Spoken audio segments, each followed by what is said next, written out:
Welcome back to Lil Guardsman, where last time we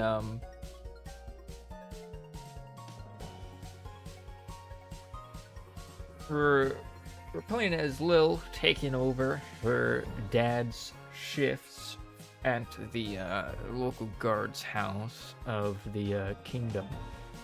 And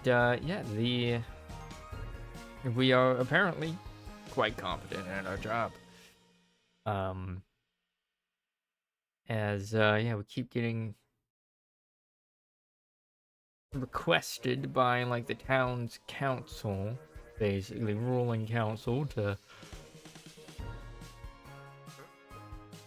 continue taking over my father's guard duties at this gatehouse.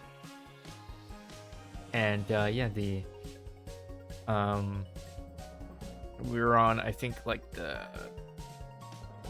5th day was where we started. We had kind of just picked an adventurer or something that was going to go out to save the princess.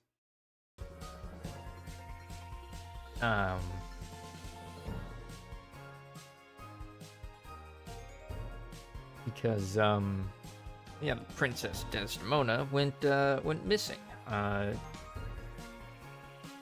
All the while, two diplomatic envoys from neighboring kingdoms were kind of here as suitors to attempt to, marry her.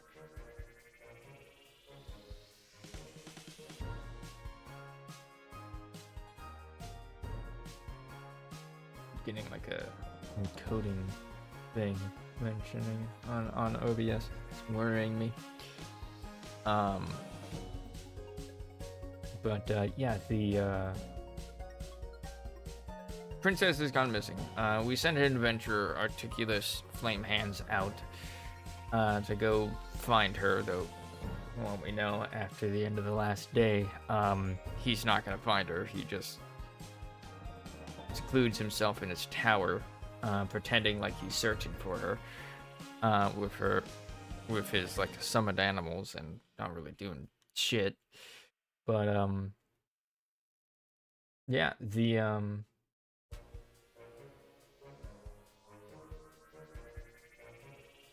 that encoding error, that's worrying.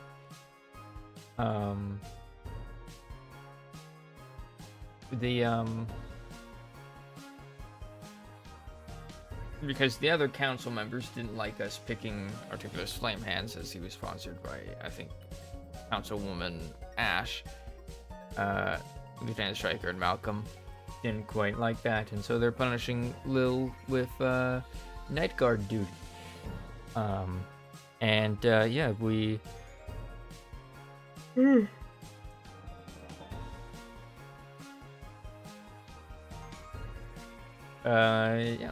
we take up guard. We're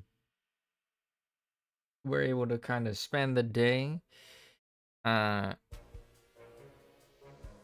checking out what our friends are up to, as we got like a little gang of other children in the city that we speak to out back behind the tavern during the day.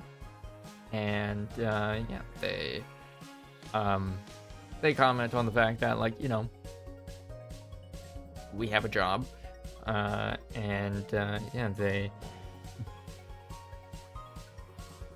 they want to basically mess with Garbo Bunch's little stall in the alley. So we go over to Garbo and speak with him. I just woke up, as you can tell. We go over to Garbo and speak with him, and he tells us that his key to his inventory was stolen, so he can't actually like access his stuff.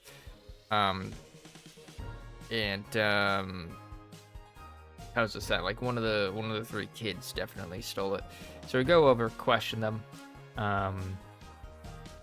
and the kid who acted the most sus was Lamont, who was being very dodgy with his answers to our question of like who stole the thing. The others just kind of blamed each other. So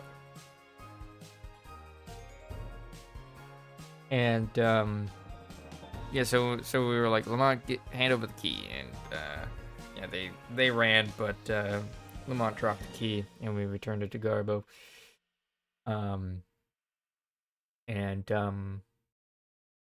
Yeah.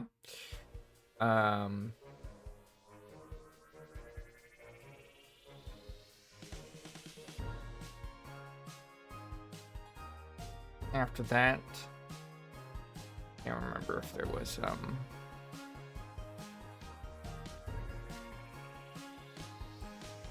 can't remember if that happened yet or not. But there's a Goblin Revolution going on, and we got like an invite sheet to their little hangout place. I'm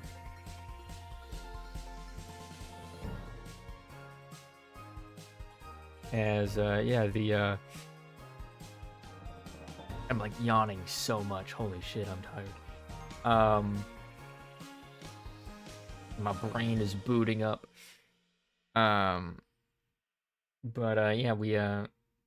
We then went to our guard duty after a day of exploring the city.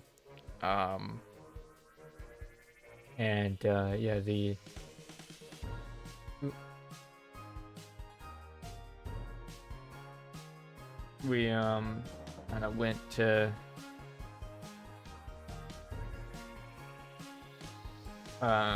during the night, as we had a night shift, we had like a little monster manual that we had to take a look at, as during the night a bunch of monsters try to get into the city, and so we had to kind of suss out any monsters and deny them access or jail them.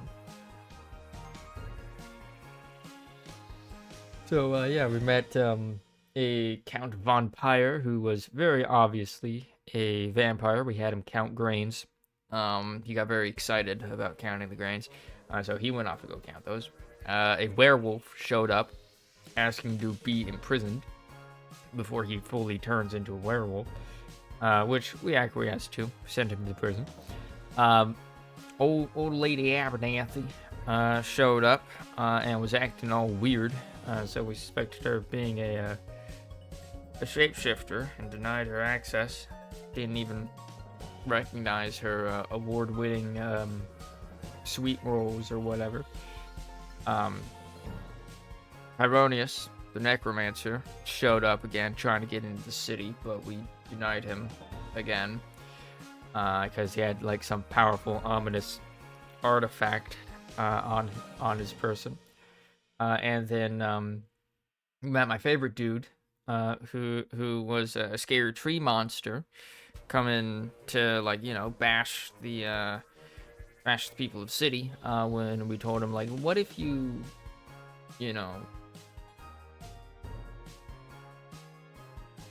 don't do that and instead run for office? He was like, yes, this is a good idea. We shall make changes to the people through democracy and electoral processes. And I'm like, yes, good. So we're gonna vote for him. We admitted him into sitting, and then there was also a hooded figure who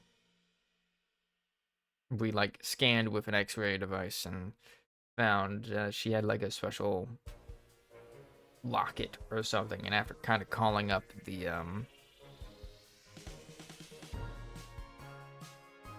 Councilwoman Ash, she was like, let her through. So we let her through. And after that, at the end of our shift, we kind of went on home to the tavern, where we saw the hooded figure again, who revealed herself to be Princess Desdemona, having returned from running away to do something outside the city. And yeah, she asked us about the suitors, Prince Phineas and Praetor Cargan, and asked for our opinions of them. And we basically told her, they're kind of, and she's like, okay, who should I get with? I'm like, maybe Phineas, I guess. And yeah, the next day, it was announced that over the radio, that Princess Desdemona would be marrying Prince Phineas. So when we got to guard duty, the envoys were leaving. And yeah, what was his way? The wedding ceremony was being prepared for, as Michael, the official servant, or whatever, like official, like kingdom clerk, wanted us to decide some things for the upcoming wedding, as there were going to be a number of guests arriving who would be providing things like entertainment, catering, being the like officiant of the wedding, etc. And yeah, after the Marvog envoy left in like a bit of a huff, we had like a group of musicians show up, and yeah, we had to pick one of them. There was like this Weird Al guy with an accordion. There was like this elven woman, elven singer, and like a heavy metal band dude. We had royal decree to let elves in, particular to the city, for the wedding, as they are apparently considered very dignified. So like, yeah, we took in the elven singer. After that, the Edward, the magician, revealed himself to now be the Edward, the like officiant. And yeah, he was hoping to be the officiant for the wedding. And yeah, we let him in. I'm like, yeah, he's now going to be the one reading out the vows.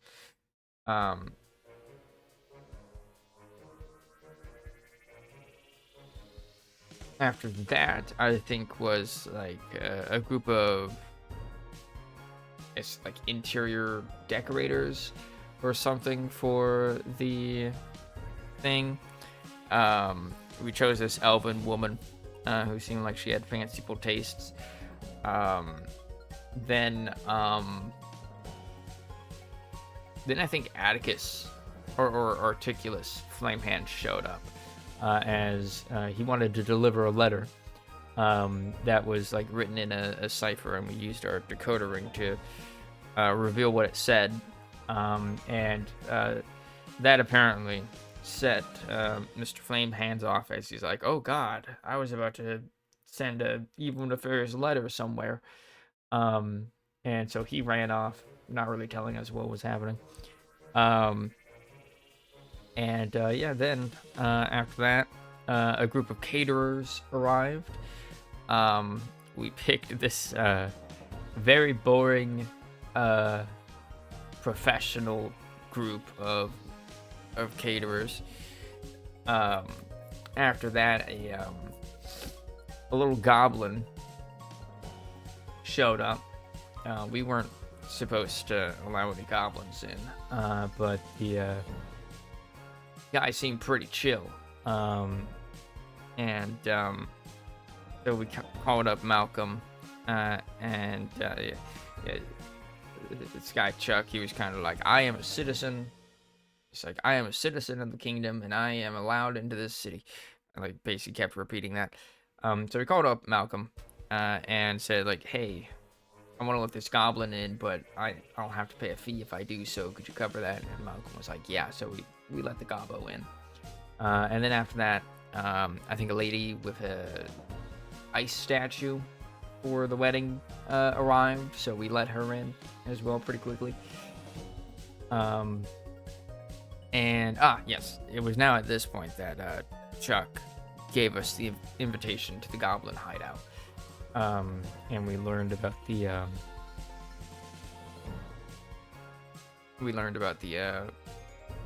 Goblin Liberation Army kind of forming inside the city. But before our shift ended, some weird shit happened as our chronometer went off, and we got kind of transported to another plane, I guess. And like this big old demon Satan dude was there and started saying stuff at us in Latin, and we had to I just noped the fuck out of there and used my chronometer to leave. And then after that, Lil tried returning the chronometer to Dr. B, but she refused to take it back as basically too far in at this point, sunk cost fallacy, you know. Yeah, after that we kind of went to the GLA headquarters, learned about the revolution. I found a note that kind of hinted at maybe Chuck and Desdemona or something being lovers. Yeah, we then went to bed. Next day, Dad arrives, tells us we've got the day off. Not because we have free time, but because we have to go to the wedding we were invited to attend. Yeah, we arrive at the wedding. We talk to everybody there, we learned that the officiant Edward lost his glasses and he can't begin the ceremony without his glasses. So we ask our dad like what to do, and he's like, oh well, you know, old Miss Abernathy has some glasses that we could maybe try to borrow. And we're like, all right, where is she? I don't know. We found her in the tavern. She wanted she wanted something. What was it?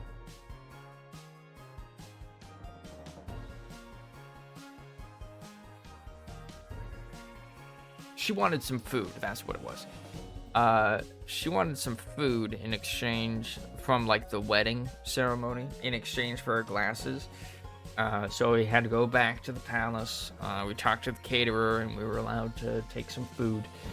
Then we went back to Miss Abernathy. But like something happened that prevented us from actually getting the food to her. I can't quite remember.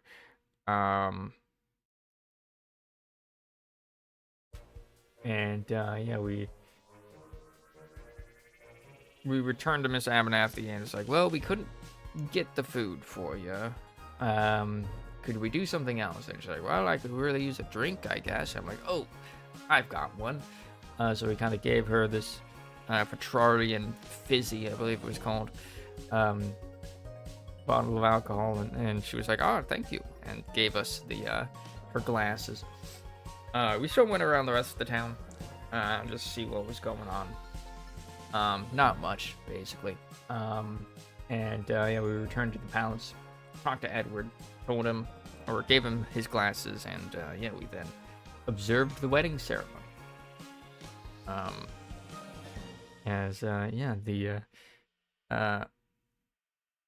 It happened. They said their vows. It was pretty rocky, as it seemed obvious that they did not particularly like each other. This was definitely a political wedding. Yeah,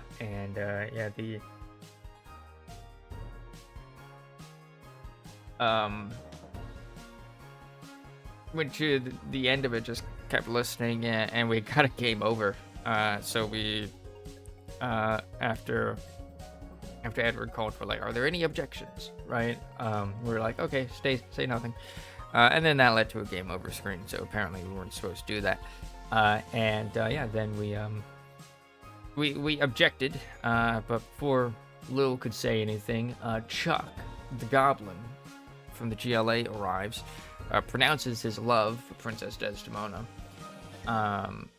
and then while that's happening, and then like asks Chuck to, or asks Princess Desdemona to marry him, and she says yes.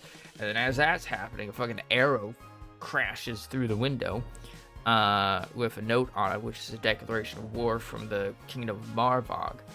Yeah. So, the next day, we're on guard duty, and we now have to recruit people into the army. So like, first guy that kind of shows up is this like elven hick kind of dude who tells us about his woes. He was in love with like this woman named Glorianne, but he saw her with like another man, and just rather than speak to her about anything, just made conclusions that she was cheating on him or something, and decided to go off and join the army. And we're like, all right, sure, you're drafted. Then an old man showed up, a grumpy old man, who was once abusing a goblin, showed up, and he seemed pretty sad about where his goblin friend was. Kind of showed us a picture. Apparently he seemed to have been very close with the goblin. So we called up Malcolm, because we knew that whelp, the goblin that he was kind of looking for, was with Malcolm in our explorations from the previous day. And yeah, they reunited, and so that was cute, maybe. Then this lady named Glorianne arrived, told us that she was looking for her fiance, and asked if he had joined the army, and told us to basically just do the opposite. Or like, she told us that she wanted to join the army, but if her fiance had already joined the army, she wanted to not join the army, because he was being a fucking idiot. And she kind of gave her side of the story and told us that, like, well, like, yeah, got me with another man, but that's because that other man was a potential suitor, and he had basically tried being forceful with her, really. And she was trying to like basically fight him off, and it was at that moment that the elven hick guy saw them, and she was trying to like bat him away, like push him away and whatnot. Then he saw them and ran off to join the army. So we denied her access. She did want us though to make sure that someone big and strong joined the army to protect Elmer, basically. Yeah,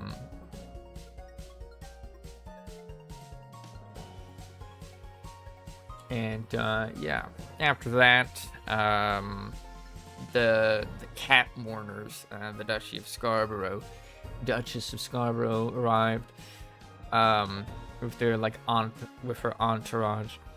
So we got to questioning them. But the butler said something that made me pretty sus, so I kind of spritzed them with the truth spray. And we learned that one of the dudes, not the butler guy, had opened up the gates to the Marvogian army in the Duchy of Scarborough, leading to Scarborough's fall. Yeah, he got arrested. or like ran away or some shit. But we admitted, there we go, like the words, the Duchess and her butler. And then after them, this guy named Bosco arrived, which is we're now who was the man who tried to forcefully woo Glorianne, getting caught by Elmer the elf. He wanted to join the army so that he could, like, quite literally, so that he could kill Elmer John for basically abandoning Glorianne. And we let him in. Yeah, he's part of the army now. Yeah, that's basically where we left off. There was a lot that happened last time.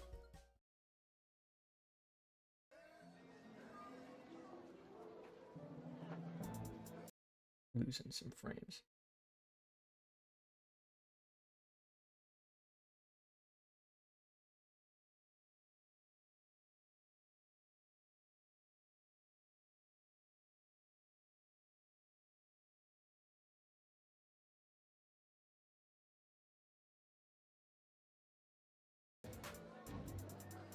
Okay. Oh, we got called to the war room, I guess. Princess. I don't know why. I don't know why they trust the words of a 12-year-old on this shit.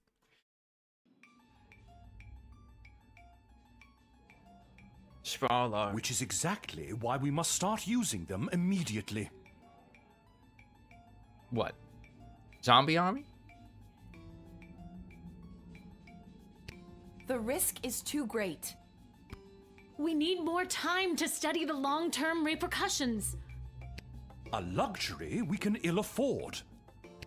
Your Majesty, Lil has arrived. Thank you, Cecil. Lil, thank goodness you're here. I've got a problem.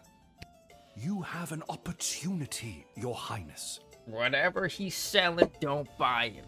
This man's a necromancer. He's definitely part of a mage guild plot to overthrow the kingdom. You know Tyronius Athanatos, I believe. Yes. I've had the pleasure, I guess. Yes, I remember this little guardsman. And Dr. B. Have you met Dr. Beatrix von Matterhorn, Lil? Yes. I have. She works at the hole in the ground by the edge of town. Yes, I mean, it's an archaeological dig site, but yeah, that sounds about right.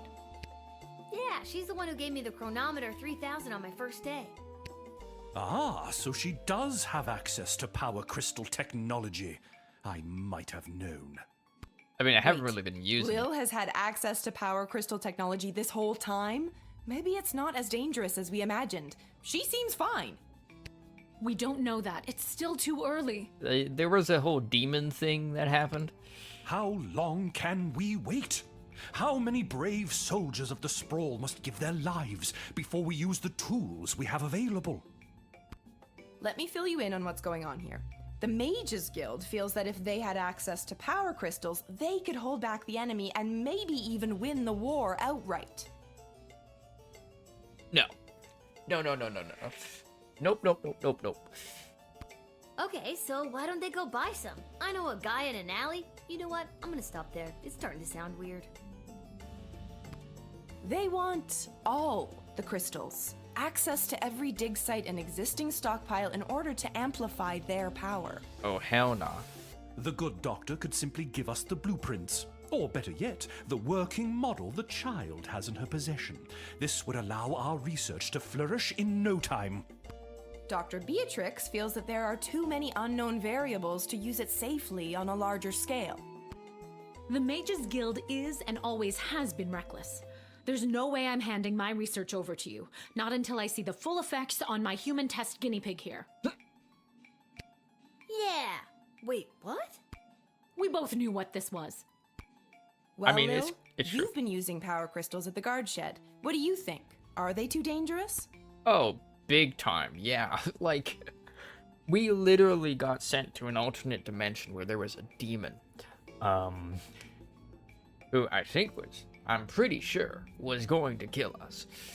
Yeah, no, fuck that.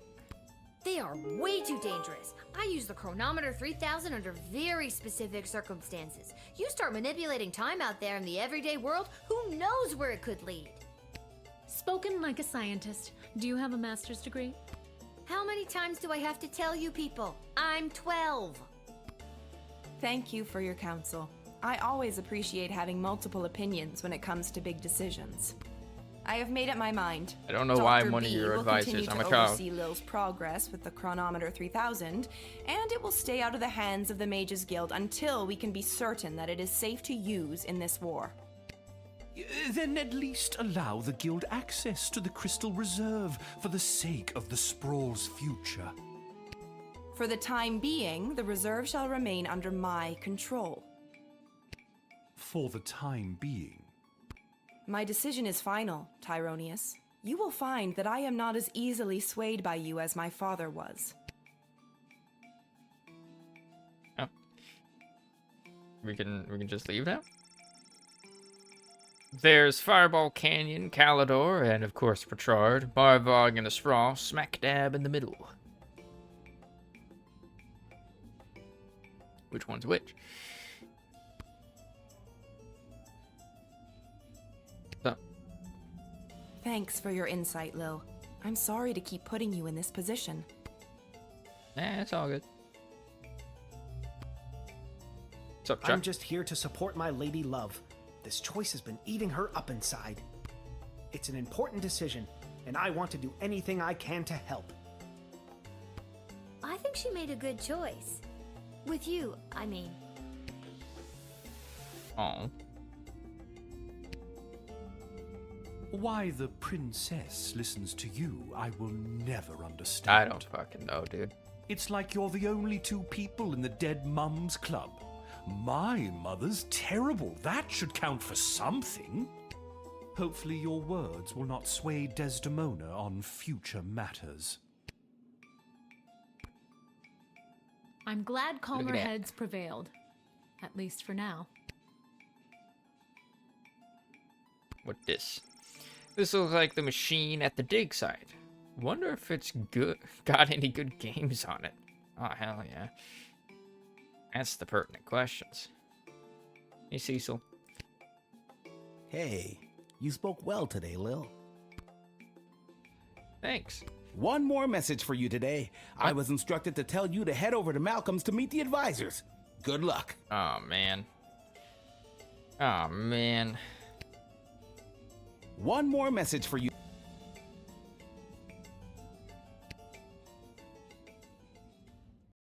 Why is everybody wanting to see me?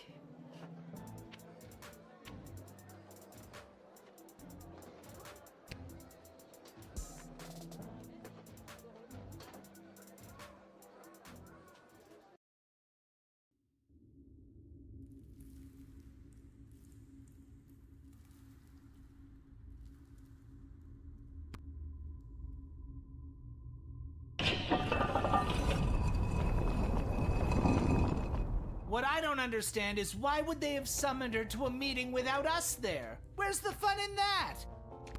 Without at least one of us there. And we all know it should have been me. You really believe that, don't you? When it comes down to the serious, important things that affect this kingdom, I think they'd rather take advice from the strategic mind of a ranking military officer. Rather than the 2 cents of a goofy, hopped-up lunatic with questionable taste in fashion. Or a lousy court jester. Ouch! We were both in the firing line on that one. Well, all that being said, you still weren't asked to join said quorum, but she was. And she is here. What? She is here. She's here. She's here. Lil is here. I really have to work on my subtlety. All right. Ah, Lil, you're here. We heard you got summoned to talk to the Queen and her new choice of partner for some kind of special quorum. How was it? Was it boring? What kind of boring things did they talk about while you were there? Tell us.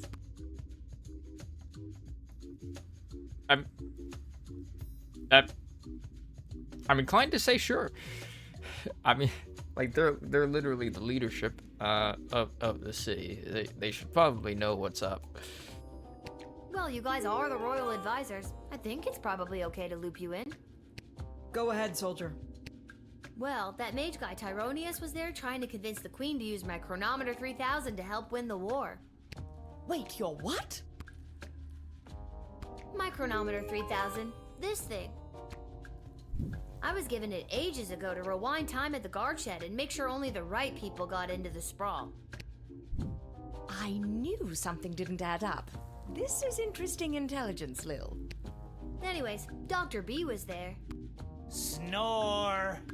Dr. B was there, and she thought it was too dangerous to use, and I said it was a bad idea. And then the queen said she'd think about it. That's it.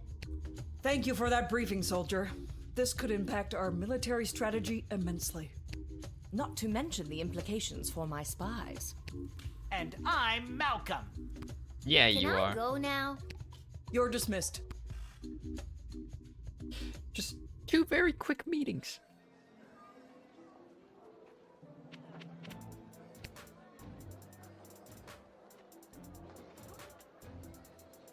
Like, what did they even need me for, man?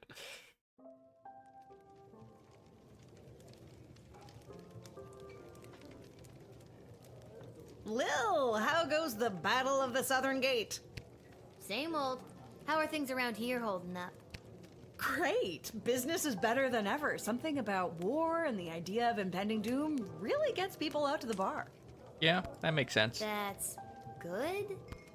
You bet it is. If this keeps up, we'll finally be able to get this place up to code. Then we can get rid of the rats.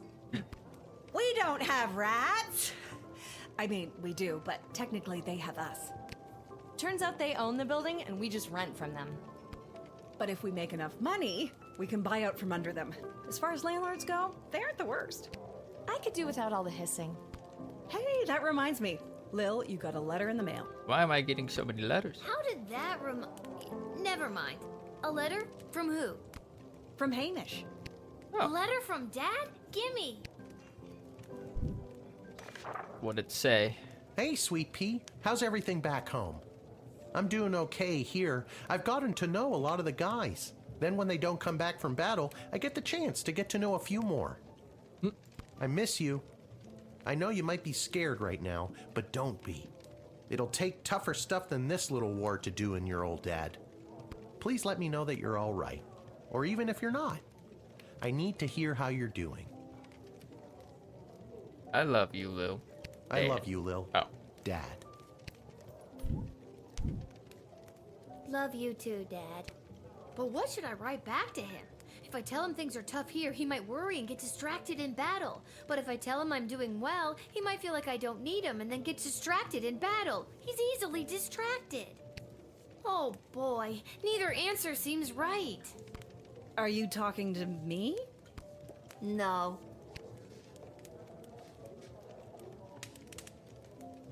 Positive? Honest? Give a positive response. We'll write a letter that suggests everything is going great in order to make her father feel better. Are you sure? Yeah. You know, don't make him worry about stuff. There, that should do it. Hey Arda, mind making sure this gets to where it needs to go? Sure thing, Lil. Nice. We're all thinking of your dad, Lil. Aw. Alright. Well, if it isn't my old pal Lil. Hello. Oh, so now you remember me. Always did, kiddo. Just had to play it cool while at my legitimate place of business. My former legitimate place of business, that is. Oh no, what happened? Tough to say, kid. Could have been any number of things. Change in management, downsizing on account of the war. It was probably the illegal gambling operation you were running out of the concession stand. Tough to say, kid. Regardless, I'm here on official bookie business. I've come to collect a debt from Hamish. Sounds about right. How much does he owe you? 30 gold, and I've got the marker to prove it. Hey, I earned that. And so did I. Pleasure doing business with you, kiddo. But hey, I'm not all bad. I hate to take a young kid's pocket money so heartlessly. Doesn't seem that way. Hate to take it without giving them a chance to win it back, that is. Fredo, no gambling. No gambling. No gambling, Fredo. No gambling, just talking. Listen, the Sprawl Brawlers are playing out of town today, and they got the game on that there TV. Tell you what I'll do. You pick who wins, and I'll give you your 30 gold back. If you don't, I keep it. How does that sound to you? That sounds like gambling. No gambling. I ain't hearing a no here. Which team do you want to hear about? Whichever one the Brawlers are up against, because the Brawlers are a terrible team. Now this team is really something. The owner fired all the players and hired his extended family to play for the team. I'm talking cousins in the outfield, aunties on the pitch, and even his great-great-uncle is playing the fourth stop swing. Never seen a team bicker so much, but when someone insults their mother, they're on. You betting on them? Oh, hell yeah. All right, kid, your bet is in. Good luck.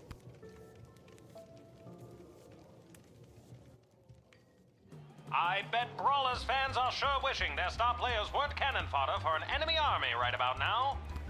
Great Uncle Zach, the Falcon's elderly but unstoppable fourth stop swing, was just lifted up by his formidable nephews Kron and Lorik, breezing past the Brawlers' warded circle. Despite a nice attempt to unseat the Wiggly Pig, Sprawl's third whacker, Korab, ended up with a face full of mud. Truly grim stuff for the Brawlers. We're down to the final seconds here, folks. The Falcon's first flanksman, Fiona, has taken out her slingshot. She's pulling it back, and she's beamed the glistening gargoyle, and the Fosca Falcons win! Congratulations to the Fosca family on another bloody successful family reunion. Of course they win. The Sprawlers always lose, except for that one time. Because I stole a Lucky team's guess, luck. kid. See you around. Yep, that's me. Absolutely just guessing. Oh, hey, Lamont. Lil, I'm being discreet. Isla bet me 5 gold that I couldn't steal a bottle of fizzy when Arda's distracted. How are you planning to do that? I figure if I wait long enough, one of the rats will bite her and she'll freak out and maybe run around a bit. Solid plan. Nice.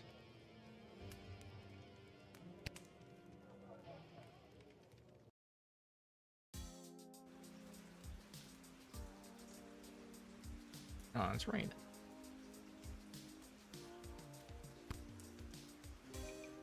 Welcome to Garby's Emporium of Wonder. Lil, about time you showed up. I've had every mage in town come by the shop today trying to buy up all the power crystals. Really? You mean you don't have any left? I wouldn't have if I didn't hide a few away for my best customer. Hey. I'm your only customer. You were my only customer, but now that I cornered the mage market, I don't know if I'll be able to keep these crystals in stock. Well, the good ones anyway. The mages didn't seem to have too much interest in the cheapo ones.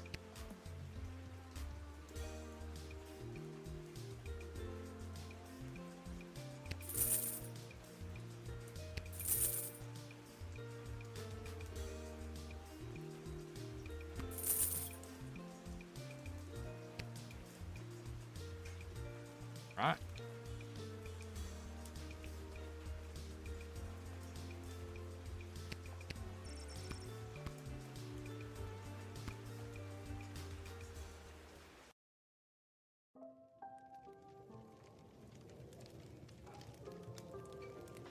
Shh, Lil, I'm being...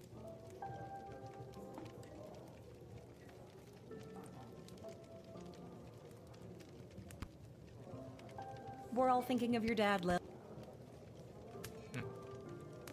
I don't really have anywhere. Okay. I think I've done everything. Oh.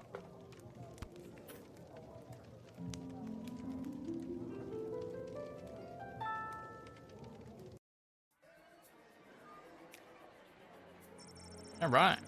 Grumpkin T. Dankworth, and welcome. Reunited with his darling whelp, Grumpkin T. Dankworth was a changed man. Together, the two traveled through Calador, sailed Lake Inez, and even summered in Fireball Canyon. He laughed as he had never laughed in all his days, and their nights were filled with food and wine, music and love. They ran, holding hands, through fields of flowers. On one such sprint, Grumpkin clutched at his chest. His heart had overflowed. More accurately, he suffered a massive heart attack. Try as he might to revive his former master and now true love, Whelp was unable to resuscitate the old man. Simple funeral was held, and the widower Whelp counted himself lucky to have ever had such a love as this. As for his substantial riches, they were held by Mr. Dung, head of BS, until such time as Mr. Dankworth's will was read. The old man had donated the entirety of his fortune to the GLA. A small flower garden was built in his honor outside of their headquarters. Ooh, I wonder if we can see that now. Julian. The goblins. I forgot about the goblin tunnels. Thanks to his timely arrival back in the sprawl, Julian was able to prepare a lavish birthday party for his best friend, Gary. Every goblin, troll, halfling, cyclops, and mole person who was anyone was there. It was a bright spot in what had otherwise been a dark few months for the sprawl. As a birthday present, Julian gave Gary a pure, unrefined power crystal that he received from the visiting miners. The glint of its unearthly glow reflected in Gary's eyes as he inserted the powerful crystal into his practice wand. He thanked Julian profusely for this most precious present. It never left his sight from that day on. The next day, Julian presented the plans he was carrying to the city council. These plans detailed the extensive tunnel system to be dug underneath the walls of Sprawl, which would allow food to be secretly and safely moved into Sprawl right under the enemy's nose. After a short period of deliberation, the council realized just how hungry they all were and unanimously approved the plan. Someone will be arriving to start digging the tunnel system soon, but it's all on the up and up and pretty hush-hush. With new plans for bringing food into the city working their way through the bureaucracy of the sprawl, there were enough rations for the refugees from Scarborough to eat, and a space was made for them at the refugee camp springing up down at the docks. The Duchess was not impressed by her new surroundings, but to be honest, she's a very difficult person to please.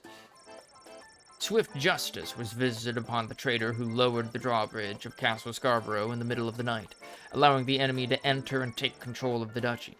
The villain was hanged in the town square. Brutal? Certainly.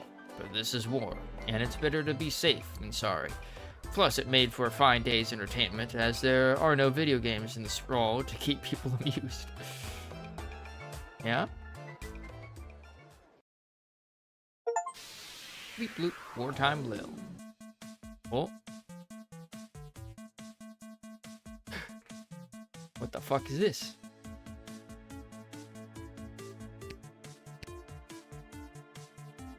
Oh.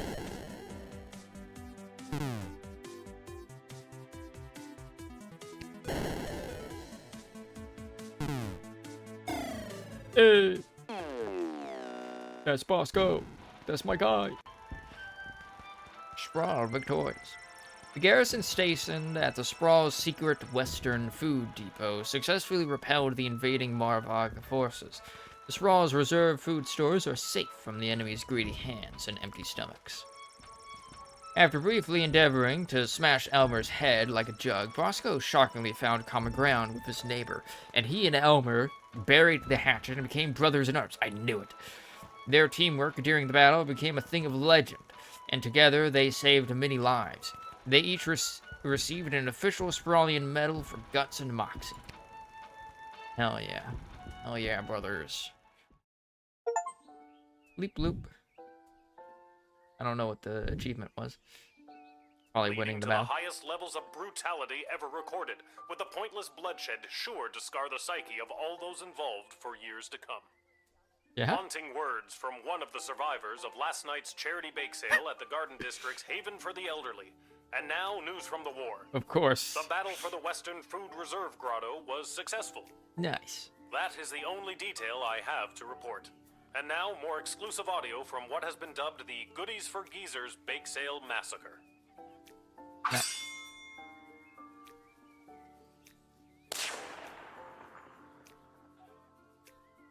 That's my banana bread.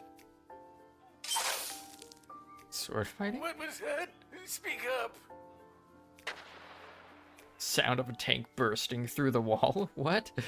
What happened at this bake sale? My grandson was here. Why?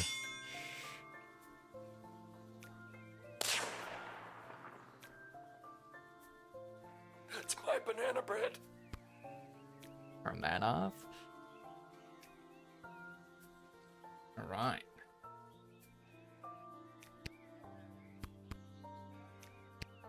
No notes? Hey, Oh, a there letter is one. arrived from Dad. Dear Lil, thanks for writing back. Your letter really made my day. Hearing you and everyone back home are doing so well made me sleep easy. So easy, in fact, that I missed the morning bugle and was late for roll call. Boy, was I in trouble. And because I wasn't there, I got stuck with mechanic duty for the next big battle. Okay. They say this time it'll be fought in the air, and it's my job to help repair the planes. Don't tell anyone, but I really don't know what I'm doing. But your grandfather on your mother's side was a master mechanic, and I'll always remember the words he said to me on my wedding day. If your wife doesn't find you handsome, she better find you handy.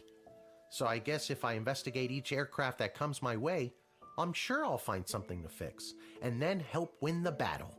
Thanks, Granddad. Mm-hmm. That goes for you, too.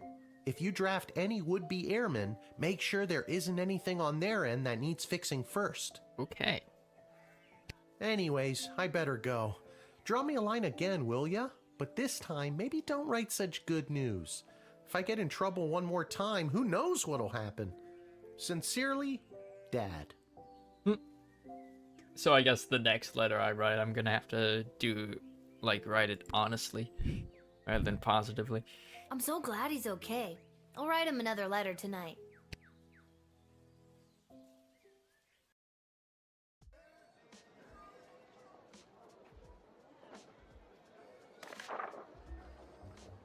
The royal writ for the day. My spies have informed me that there is increasing dissatisfaction fostering dissent within the enemy's inner circle. Do with that information what you will. Ash. In addition to the forces that were drafted, the outcome of the last battle was also due to the state of our equipment. Pay extra attention to what our men, women, and creatures are marching into battle with. Stryker. Although their proposal for addressing our little food shortage problem was rushed through council without their scrutiny or approval, please extend my associate from Catering Corps every possible courtesy, and don't trouble yourself too terribly with the nature of the plan. Nothing to see here, as they say. Councilwoman Ash. Guardsman Randy has been brought out of forced retirement to supervise our food stores. Welcome back, Randy. Middle manager Mike Melroy. Welcome back, Randy. He got unrandied. I may have stolen a deck of tarot cards off of an old wandering nomad type woman. So far, everything I've predicted has come true. Now, the old bag yelled something about a curse if the cards were overused as I was running away, but I'm sure it's nothing. Look at me. I'm batting 1,000. I've got all the answers. Call me now. Malcolm, fortune teller to the stars. By royal decree. Okay, so if we come across a fortune teller, recall Malcolm. Got it.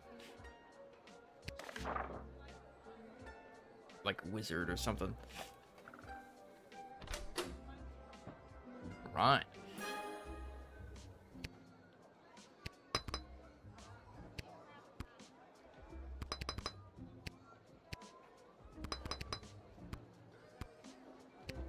I have more crystals than I know what to do with now.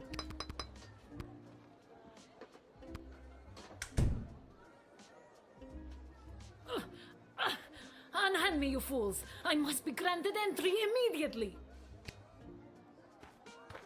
Hello?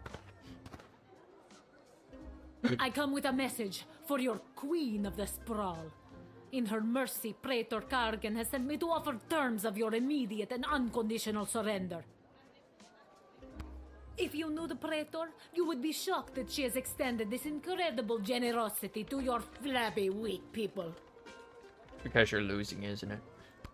Ouch. And yeah, I know who she is, remember? I told the princess not to marry her, and I'm feeling better about that choice by the second.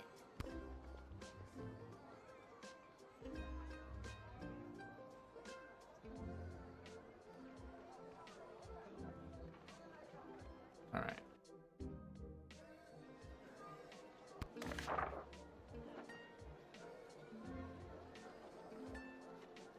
There's increasing dissatisfaction, fostering dissent within the enemy's inner circle. I mean, you're part of the inner circle, aren't you? Here is the message I've been sent to deliver, straight from the powerful mouth of Praetor Kargan. Kagtak mavlashtak ivaktum.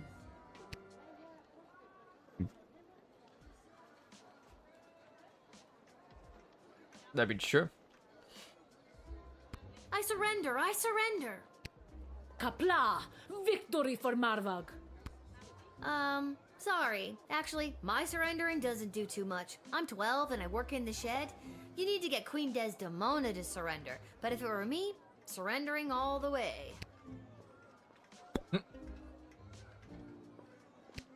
The sooner you accept, the better. Marvag battle training is an arduous affair, and our food supplies cannot sustain our warriors. Oh, yeah? Dozens of Marvag die of starvation every day as we prepare for battle. Our numbers dwindle in these brutal training ballets. That's awful. This war has laid many Marvag low. Now let me yell my message at your queen.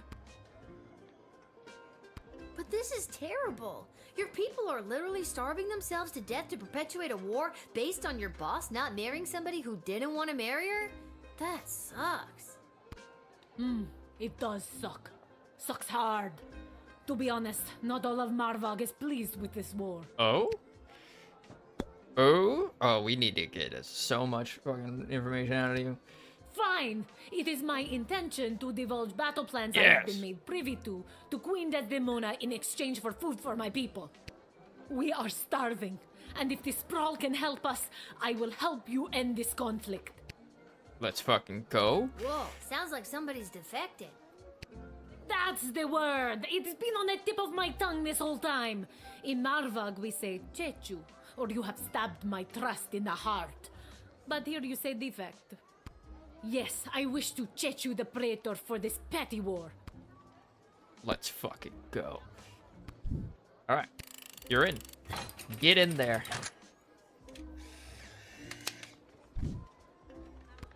Totally not a spy. Definitely didn't lie to me. Very good, Gatekeeper.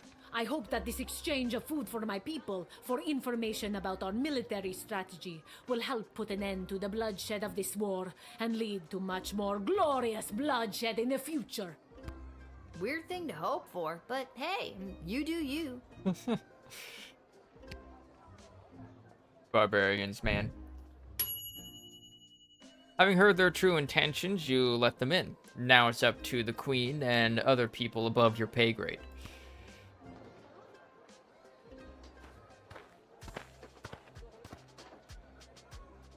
Ahoy, child manning the gate. Ahoy! Adult in a basket?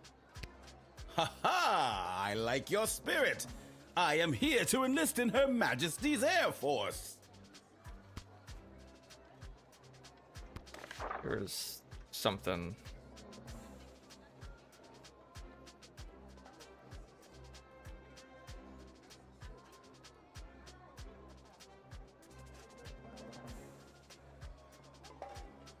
What are men, women? Okay.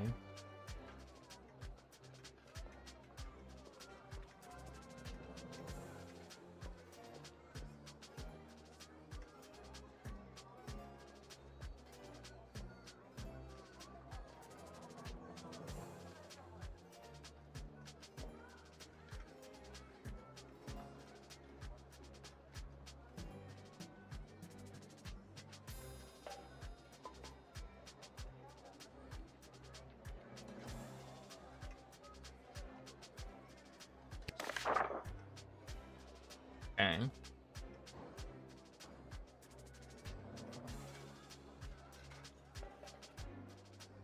What do you... What Once inflated, my grand contraption shall sail high above the clouds. First, I will destroy the enemy air force, and then it will take me no time at all to traverse the entire world at that altitude.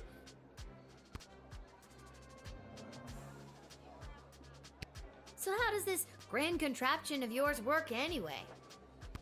When inflated to almost bursting, this ball will carry me up into the sky, keeping myself inside this wicker basket aloft. Simple science. I feel like you're missing some steps.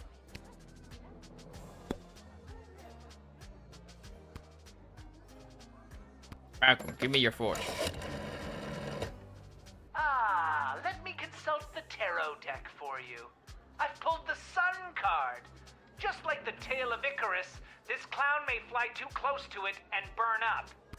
But don't forget the lesser-known tale of Icarus's brother Freddy, who flew an appropriate distance from the sun using a basket, a sheet, and a blowtorch. Now this guy's stinky lighter won't do the trick, so if you have a blowtorch handy, give it to him and draft him. This is my heat source. Fire. You see, when I fill the balloon with hot air, it goes up. Boom. Science. You can't just say, boom, science, and expect it to work. Do you actually think that tiny lighter is going to be strong enough to inflate a balloon that big? Yes. Why? Do you have something more suitable? Don't look at me. I got no candy for you. Boom, science. I don't have it, so I'm probably gonna want to reject him. I wonder when I could have gotten a blowtorch. Boom, science.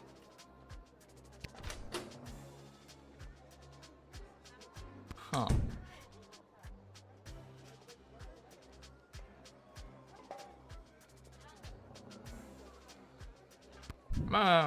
I'm gonna reject you, my friend.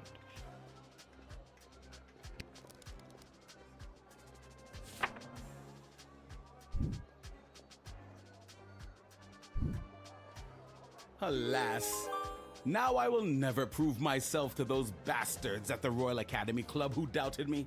Instead of glory in the air, I shall retire to the countryside. Perhaps if I lay low and gather stamps from across the globe, I can convince them that I did in fact make my grand journey and traveled around the world in 79 days.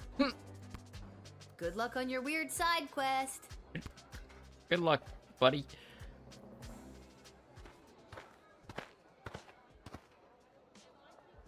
Ah, the catering I remember crew. you. Really? Most people don't. Regardless, I am here today on behalf of Catering Corp regarding our services and food management. We are prepared to oversee the appropriate distribution of the Sprawl's food rations up until the time when this war is resolved in favor of either side. Very heroic of you to volunteer aid. The proposed services rendered come with a detailed budget and a projected ROI. Less heroic. Hold on, they were mentioned. Although their proposal for addressing our little food shortage problem was rushed through council without their scrutiny or approval, please extend my associate from Catering Corps every possible courtesy. And don't trouble yourself too terribly with the nature of the plan. Nothing to see here, as they say.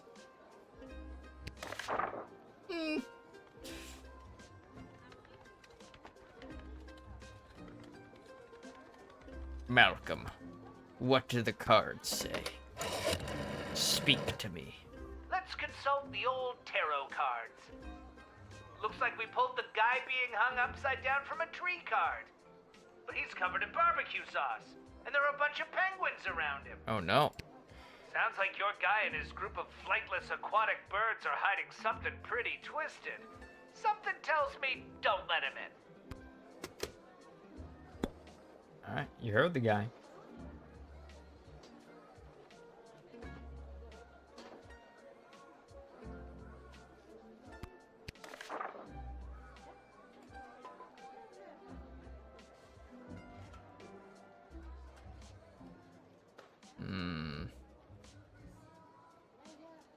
Cover yourself too terribly with the nature of the plan. Nothing to see here, as they say.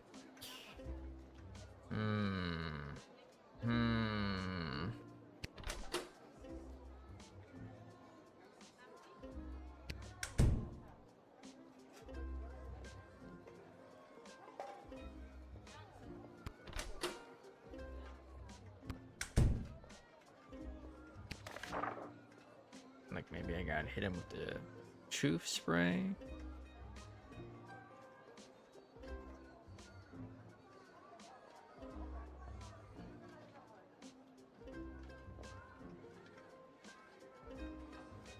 In bad vibes. In bad vibes. They got the hangman.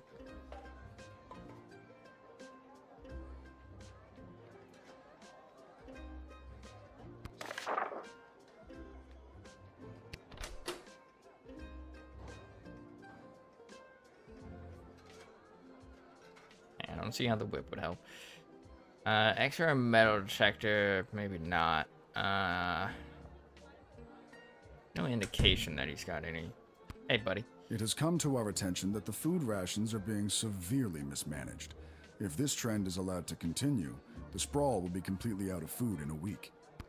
Are you sure your numbers are correct? Of course our numbers are correct. All we do is numbers. We eat, sleep, and breathe numbers. Honestly, lately, I've never eaten so well in my life. That's exactly what the problem is. Children should not be eating well, or at all if we can help it. What? Huh? Oh, wait, shit. Can I look over those plans of yours? Maybe not the wrong one? Must you? Yes. I must. And legally must I comply? Yes. Indeed.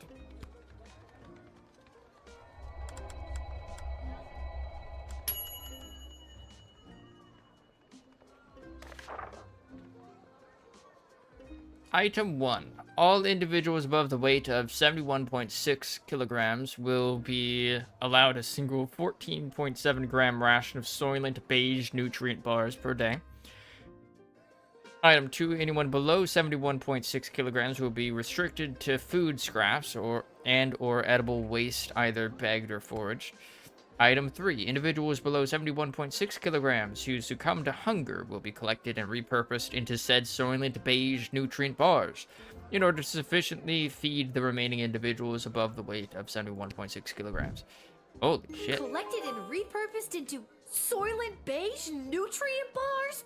Oh my god! I've got to tell everybody! Soylent Beige is people! Soylent Beige is made with gobos.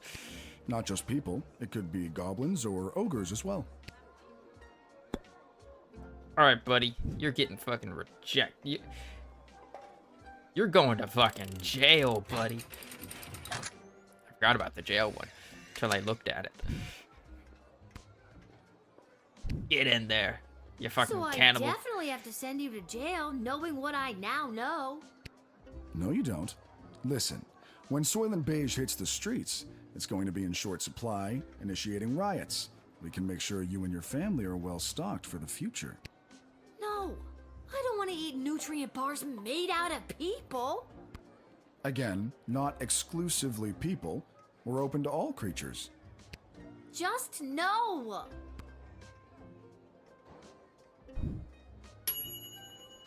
He discovered Catering Corps' nefarious plans and stopped it in its tracks. I mean, people are still starving, but 4-star.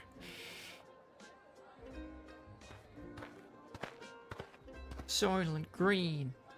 What's the holdup? I What's figured up, most dude? of you Guardian Defender types would be out fighting on the front lines. Let's move it along. I got a Goblin Ball match to set up. And you are? Albert St. Lush, manager of the Sprawl Brawlers. Bro, your team always loses. I feel like I should deny you just on the grounds of that. I didn't think any more home games were being played this season. You know, because of the siege of the Sprawl, the threat of invasion, and the ongoing war that could destroy us all.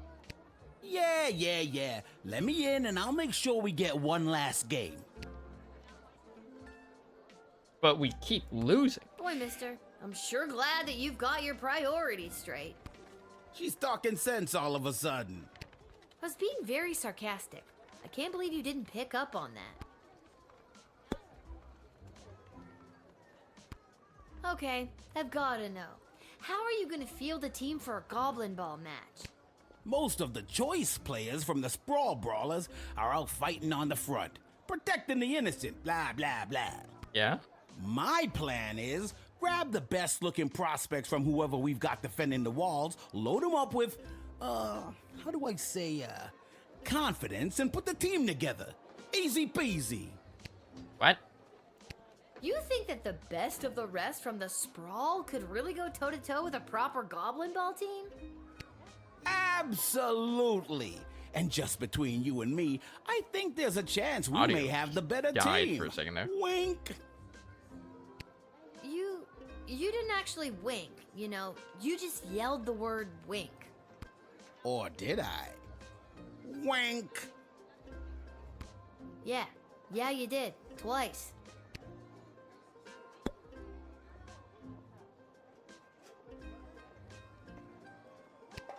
Okay, I'll give you the inside dope. Wink. It's funny in a second. Check these out. So long as the players don't ask any questions about what they're getting, it's totally legit. The secret ingredient is pure basilisk venom. What? You think those on the Milton Marauders ain't doping? You're crazy. I'm just gonna take this. Well, there ain't no way I'm gonna win with these bums now. Yeah, get the fuck out of here, buddy. Look, can I level with you? I know this will weaken our defenses, but the Sprawl really needs this right now. I really need this right now. And you could probably use this envelope full of gold I've conveniently left for you right there out in the open. Denied.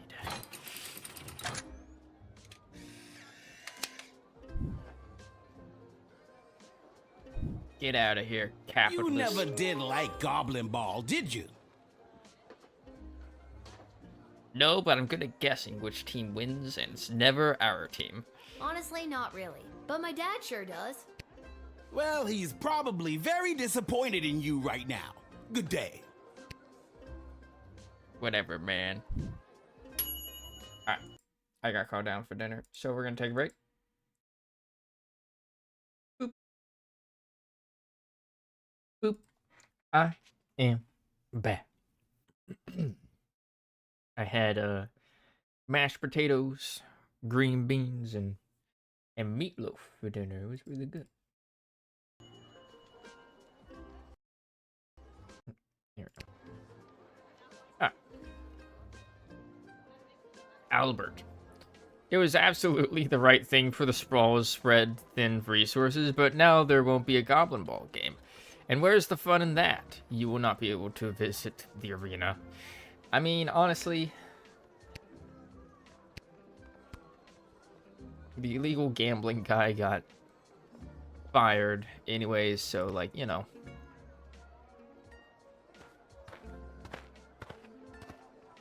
Hey! Echo! My man.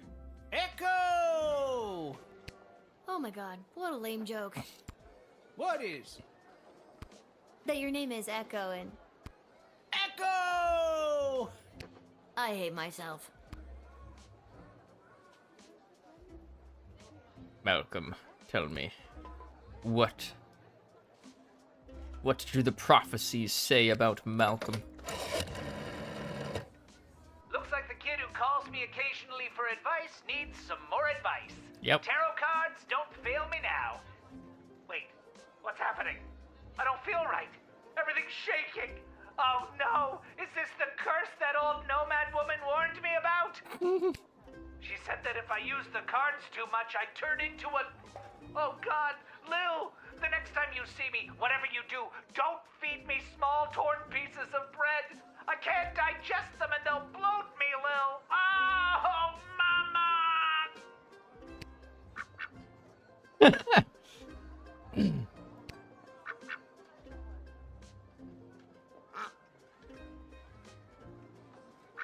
I did this.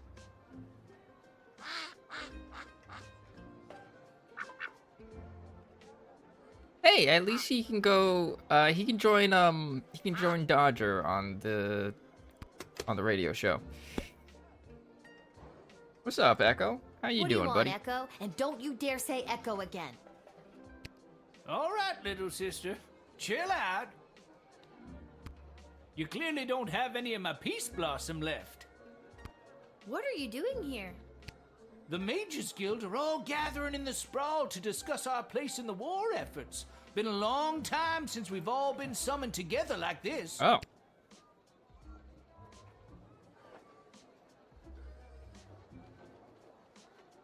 Who summoned? Who summoned you? The High Council of the Mages Guild summoned their membership by sending a glowing green light into the sky. A sort of signal that tells us we're all needed. I get it. The mage signal. Good thing you were looking up. You're telling me? What if you weren't? The reason I founded the Mages Guild was so that we wouldn't have to all gather together this way. It was a set of guiding principles that all mages would adhere to. So if you knew a mage, you knew what to expect. Kept people from fearing us. Now it looks like some mages want people to fear us. It won't end well. Wait. Well, what are the guiding principles? That sounds to me like a good thing. A set of governing rules to make sure people feel safe? Am I wrong? I don't think you are, but darker forces in the guild sure do. They think the rules are too strict. They want to use magic to control people, and eventually, the whole kingdom.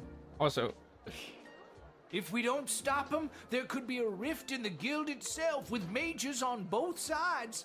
It's getting pretty hairy. Alright, I'm letting you in, as you are apparently its founder, so why would I reject you?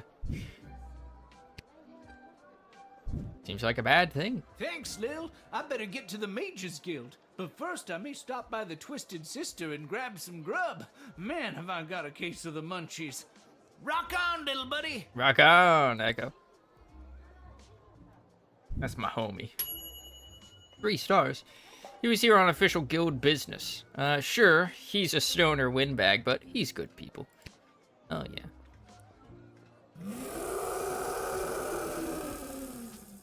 Yeah?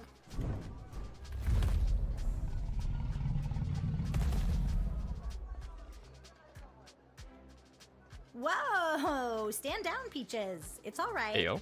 I'm here for the draft. Well, me and Peaches.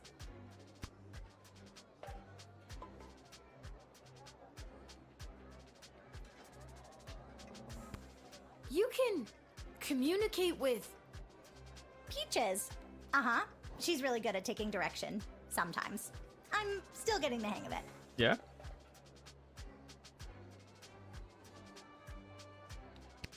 Your dragon's name is Peaches? I didn't name her.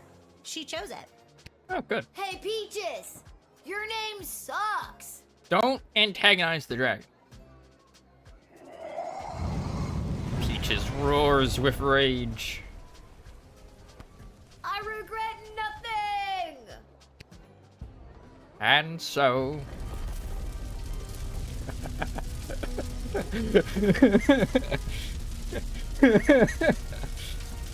Do be careful not to antagonize the 1,000-pound, fire-breathing, flying, killing machine.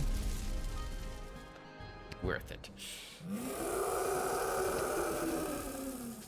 Worth it.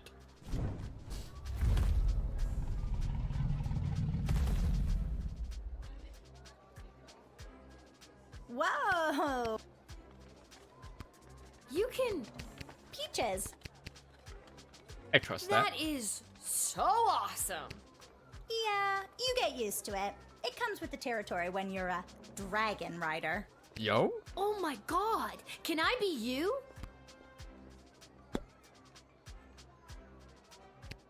My dad says that it's unlikely that we'll be called into the fighting today, as the enemy forces aren't really known for their air support. but I'm still really scared. I ride Peaches for fun. I'm no combat specialist, but I am here, ready to be counted if the Sprawl needs me. Or, more accurately, if the Sprawl needs Peaches. Uh-huh. You are so incredibly brave. Oh gosh, thanks. I hope Peaches is ready for anything that comes our way.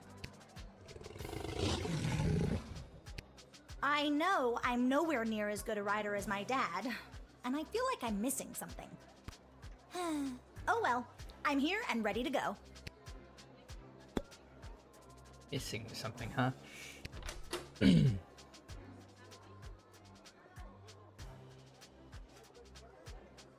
What do you think you're missing?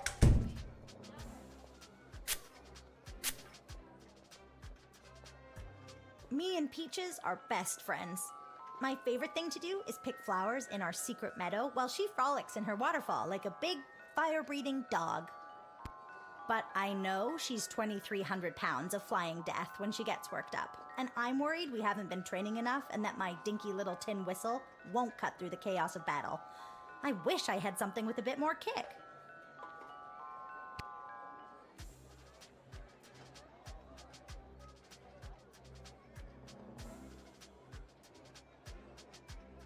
Do I have anything? Maybe I've got something that packs a bit more punch than your whistle. Some of the older dragon riders use whips. It doesn't hurt them, but it sure gets their attention. Yeah. I've got one of those. Give it. Look, this whip is only occasionally useful to me. Take it. I have a feeling Peaches will respond to it. Oh. Wow, thanks. I feel much better with this. Lou will receive a replacement bullwhip in her next shift. Nice. Alright, you're in.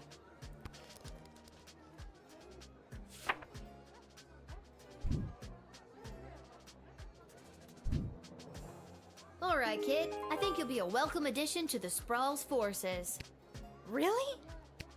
Absolutely. It's something about your character, your moxie, your... giant intimidating dragon. And with this handy new whip you've given me, I'll be sure to send those bad guys running. Save the whip for the dragon, kid. Have fun in the war. We just sent a kid off to war.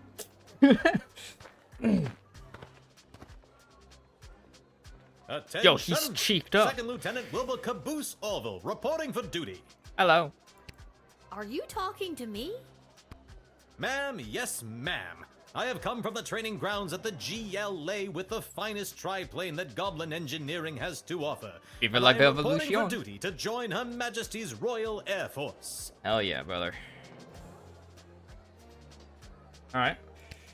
Is that your plane? Yes, ma'am, indeed it is. A SOP with Gobbo of primo make and model. As I said, the finest that Goblin Engineering has to offer. Would you like to know her name? Of course. Sure. What's her name? I call her the Green Baron. Huh. Nice. I trust I this don't know man much with about my planes, life. but I know what I like, and I like it. Ha ha, bully. I like how it's the Green Baron, and yet everything is red except for the pilot. Alright, we should just do like a little safety inspection on this thing. Make sure everything's on the up and up. That's a bomb. Ah yes, that is the finishing touch. Julian down at the GLA equipped the plane with it this morning. I don't think he was an engineer, just an enthusiastic volunteer. She's a large bomb we call the Inside the Park Home Run. It looks really heavy. How does the plane fly with that? Well, I haven't tried flying with it yet, just taxiing along the runway at a sensible speed. But there's plenty of space for it to roll around back there, with all those loose tanks of fuel and barrels of gunpowder. Might want to confiscate this. Well, there's no way I'm letting you in with this. I wouldn't want you to roller through the streets with this inside the park home run in case you end up inside the park and, you know, kablooey. A good point, a good point. I've been flying the Green Baron for years now. Earned my wings under King Oswin himself. That was back when you didn't see a whole lot of goblins in the air. I spent a ton on human-colored makeup. She's a good plane and true. It's what's inside that counts. Wink. You've got a lot of confidence in your abilities. I like that in a pilot. Not just a pilot, don't you know? Second Lieutenant. King Oswin promoted me himself just a few months before his untimely, mysterious passing. Dramatic musical sting. Wink. Alright. You're in, baby.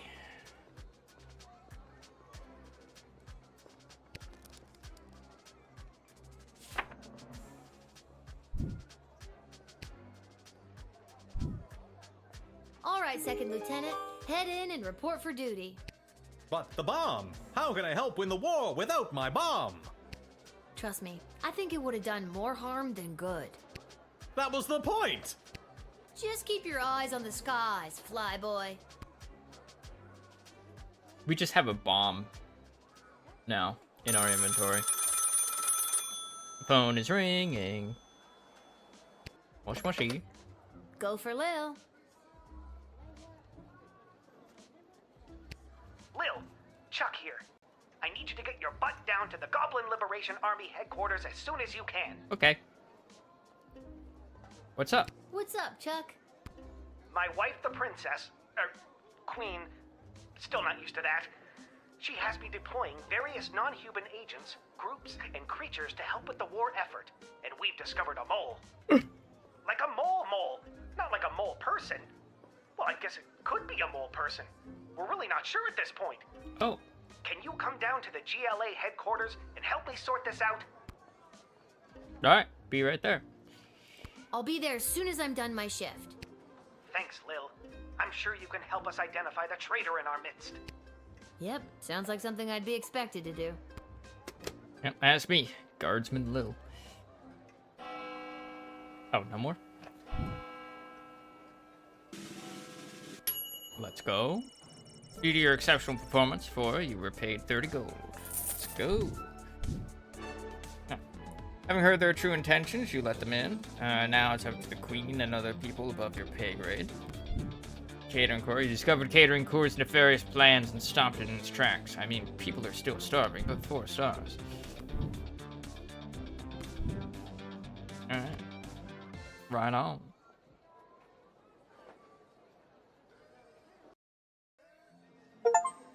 Bleep bloop. 4 star. Level 9. The Curse of the Duck.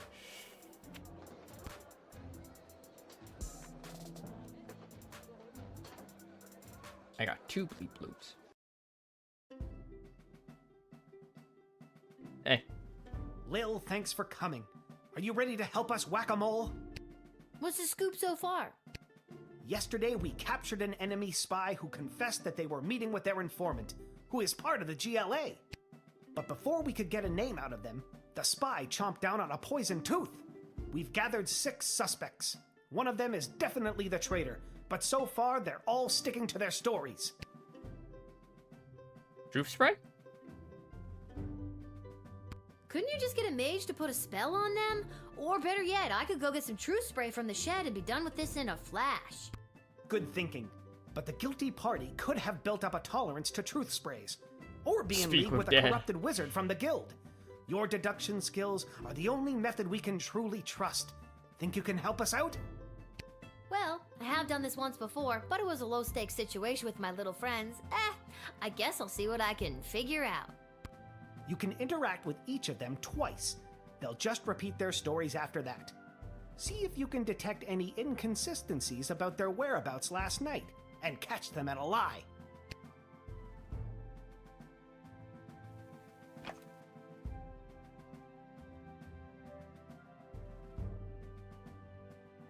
That's supposed to be Articulus? Like, that's the same outfit, but that's not him. Alright. What's up, buddy? I know where I was last night.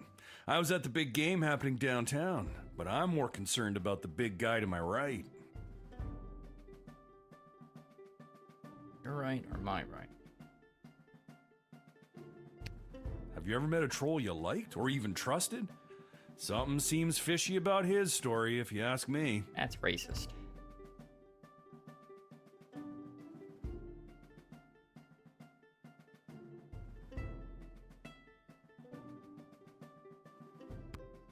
I was at a friend's house, a friend who was out of town. I was at their house while they were out of town. They asked me to water their plants while they were out of town. It's the truth. Uh-huh.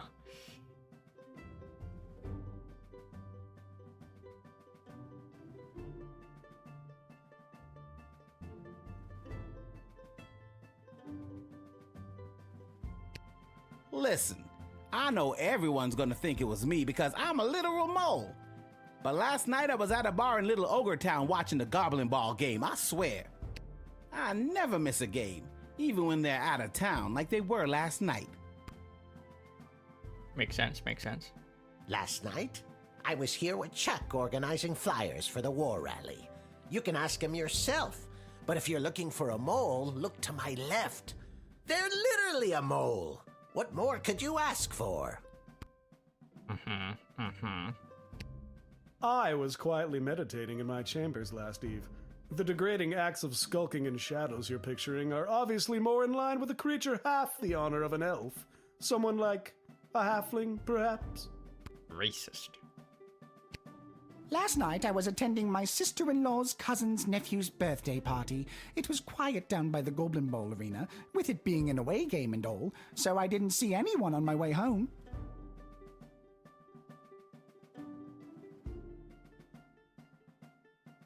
I don't know why anyone would suspect me. I have a leftover apple tart in my freezer to prove it. Okay.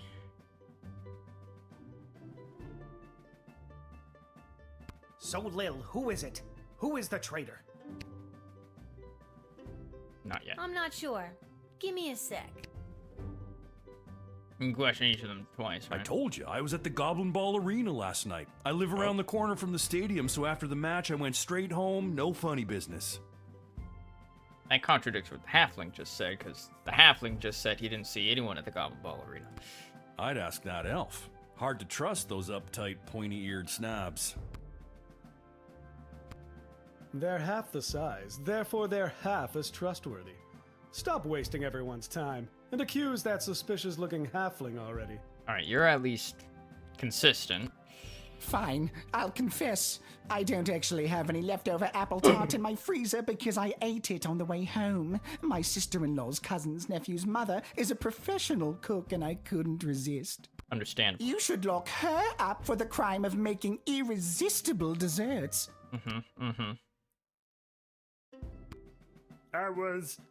It was... Alright, fine, you caught me. I didn't go to a friend's house to water their plants. I was out on a date with a human I met last week. Oh, nice. Guess I still feel weird talking about it, but the date went great. Oh, that's good. I honestly have no idea who the traitor is, but all I know is that it's not me. Ask anyone who works at the bar in Little Ogre Town. They'll remember me. I'm a really bad tipper. Bad tipper. Chuck will vouch for me. I was here. I've got Brawler Seasons tickets, so some nights I'm at the arena, but last night they were playing out of town. As to who the traitor is, I don't know what else to tell you. Don't overthink it. They're a freaking mole person. You're looking for a mole! Come on! Consistent. Alright. I think it's this guy. The halfling said that, you know, he was taking a stroll at the Goblin Ball Arena and didn't see anybody. But y'all know, the game last night, they weren't playing at the home arena, so there wasn't a Goblin Ball game there. I know where I was last night. I was at the big game happening downtown, but I'm more concerned about the big guy to my right. Have you ever met a troll you liked or even trusted? Last night I was attending my sister-in-law's cousin's nephew's birthday party. It was quiet down by the Goblin Bowl arena, with it being an away game and all, so I didn't see anyone. I don't know why anyone would... Alright, yeah. It's the Cyclops. So, Lil, who is it? Who is the traitor? It's the Cyclops. I think it was... Yo! Are you sure? Yes. the Cyclops. What? Why me? Because you claimed you went to the Goblin Ball match last night, but the Brawlers played an away game. You're clearly lying. Very clever, little girl, but it's no matter. You and your kingdom will burn, and out of the ashes a new glorious nation shall be born. Take them away, Carl. We got him. Good work, Lil. We couldn't have done it without you. We'll make sure they're properly punished for their crimes. Oh, just one more thing before I go. In a gruff voice, like TV's Columbo. Yes? I got nothing. I just always wanted to say that. Alright. Alright.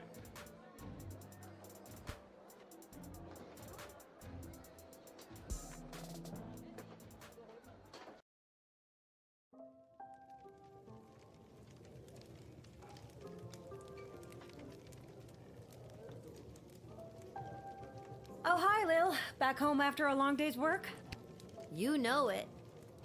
What a laugh. You, a working stiff. It's a riot. Hey, Arda, you got a pen and paper? I want to send my dad another letter. Oh, sure. Here you go. This time, I really want to cheer Dad up. What kind of joke should I tell him? A really good one.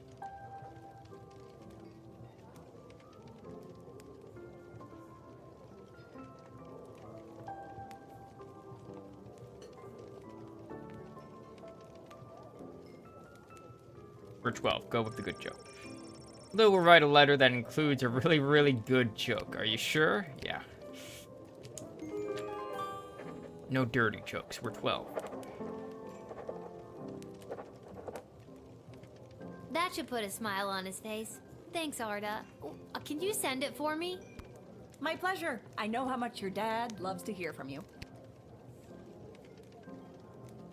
We're all thinking of your dad, Lil. Aw.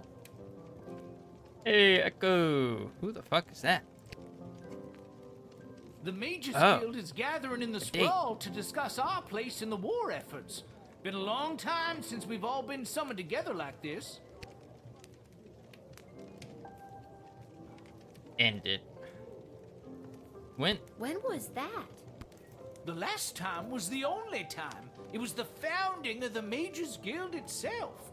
Before that, we were divided into factions, gathering with other mages who shared our sense and sensibilities. Uh-huh. Jane Goblin Austin. Yeah, I'm a reader.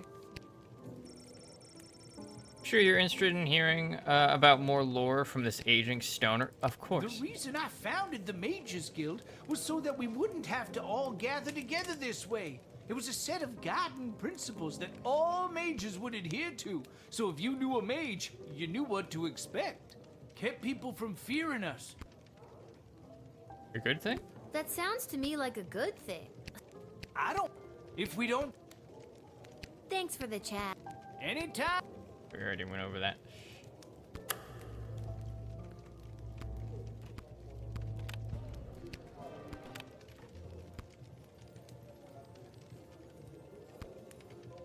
Thanks for the chat. Anytime.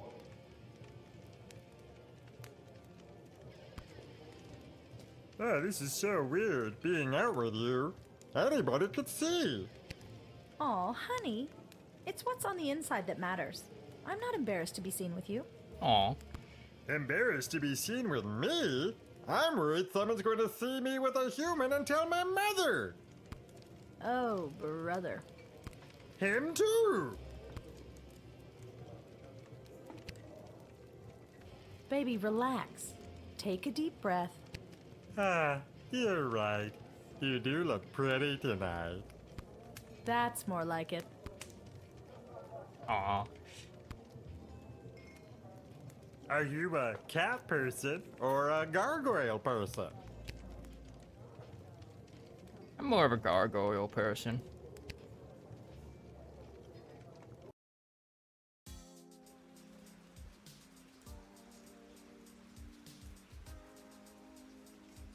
What's up, man? Lil, how are you holding up? Not too many game overs today, Garbs. I'm not really sure what that means, but maybe I've got something for it.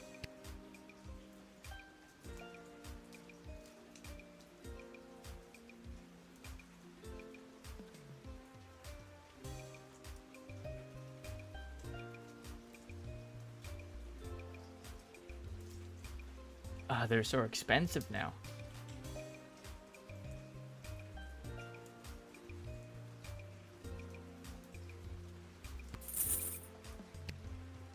I'm broke. Welcome back to Garby. Okay.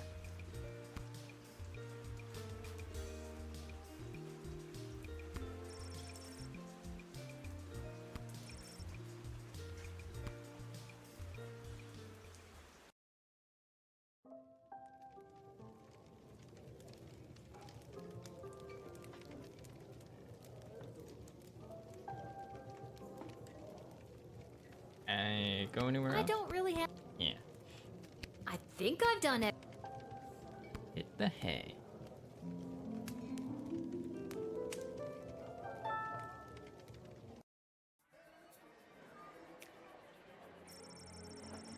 Marvog envoy, Malala, made a life for herself in the sprawl and set up a shop selling weapons, cooking tools, and other sharp things. She couldn't be happier.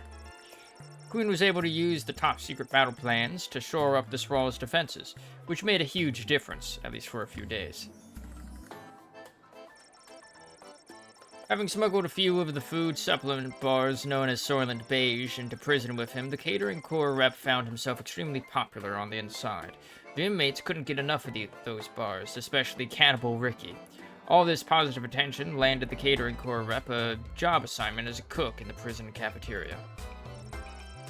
For the next few months, one by one, the prison inmates seemed to vanish into thin air. There was no evidence of a jailbait, but the warden knew those prisoners had to be escaping somehow, and the trail led towards the kitchen. The warden and his guards raided the cafeteria and made their way to the kitchen, where they discovered a large pot filled with the ingredients for making Soylent Beige. It was filled with people, or at least hacked up pieces of them. The warden immediately sought to question the new cook, but the catering corps rep had managed to escape while they were raiding the kitchen. Uh-oh. Albert. Denied his planned big comeback Goblin Ball game, Albert St. Lush wasn't able to convince a single pro team to hire him as their manager. So he set his sights lower and went on to coach at a minor league level, until a doping scandal got him fired from that job too. He repeated this process in teams for AAA, AA, Single A, etc., until he finally wound up coaching a Little League Goblin Ball game, the Sprawl Sprouts, for children 12 and under. They were some of the most suspiciously large 4th graders you ever saw. They swept the season. Oh no. Oh no. He doped up some kids. Echo arrived at the guild hall just in time to speak out against Tyronius and his plan to demand greatly increased powers for the mages from the queen. Echo successfully argued that the guild should use its power to support the city council and guard corps, and help the people the war was hurting instead. Due to Echo's timely intervention, Tyronius did not get the 2/3 majority that he needed. He and his followers loudly insisted that the election was stolen, and Tyronius vowed to use his own power to stop this war by any means necessary. His people formed a radical group that dubbed itself the Freedom Caucus, and they soon vacated the guild hall in a huff. Okay, MAGA. Echo breathed a sigh of relief at a job well done. He took a trip to his favorite haunt, the Sprawl's premier bowling alley, Pinheads. It was a pretty righteous way to end the day.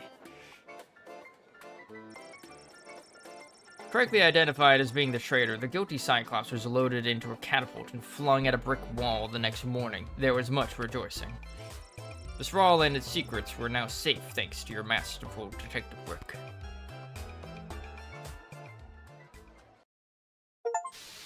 Beep bloop, spy among gobos. Uh-oh.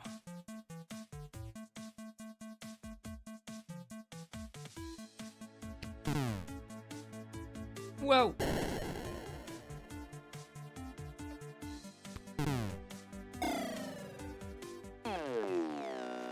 Let's fucking go. As the dawn sun rose, it was clear that the sprawl had triumphed. The smoke slowly cleared from the patch of sky where the battle between the clouds had been fought. It was later said that one of the clouds was shaped like a short giraffe, and the other one looked like a bowl of fruit. With his hopes of participating in the battle dashed, Professor Fogg hid in the countryside for 79 days. He emerged and fooled his chums at the Royal Academy Club into thinking that he had in fact sailed around the world in record-breaking time. To sum up, he hid in a barn, managed to bamboozle his fellow academics, and received a free beer for his effort. The little Primaris dragon rider, commanding her dragon Peaches using the bullwhip you loaned her, burned through the enemy's defenses. When they got home from the battle, her father was so proud. He vowed right then and there to leave her in charge more often so he could continue to go down to the pub and bet on Goblin Ball. What is with dads and betting on Goblin Ball in this game? Unencumbered by the inside the park home run bomb, Wilbur Caboose Orville performed impressively piloting the Green Baron. In fact, he made an impressive 8 kills single-handedly and was awarded the Golden Wings, the highest honor for a sprawl aviator, and was the first goblin to receive the prestigious award. Good job, dude. Bloop bloop. Level 10. Happy St. Swithin's Day to all our listeners. We're here live down at the parade where St. Swithin himself is set to make an appearance any minute now. Oh, I think I see him. Yes, there he is, riding merrily atop his rain cloud, throwing many barometers to the happy dancing children below. Just a reminder, because of the parade's extensive and convoluted route, many stores and services will be closed today. We'll now take the traditional 267 minutes of bagpipes in honor of St. Swithin's Day. Hell yeah.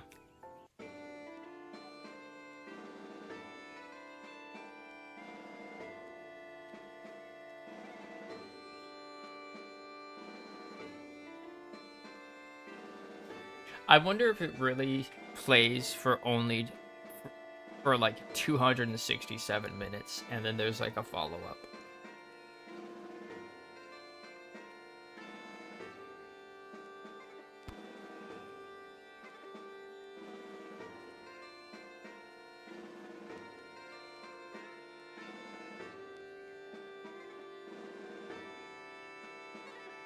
Setting a timer for 267 minutes. Kidding.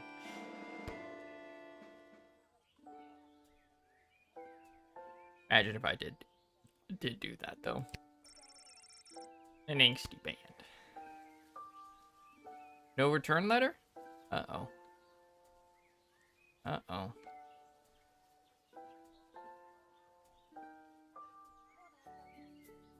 I'm not like missing anything. Huh.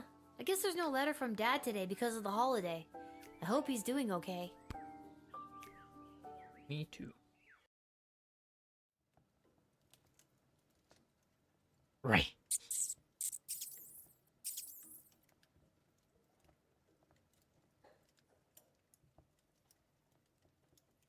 Come on, give it back already.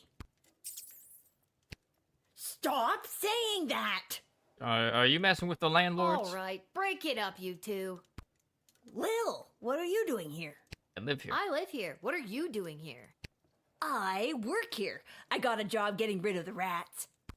There's a lot of rats in here, Lamont. I'm not very good at it. These rats are pretty smart.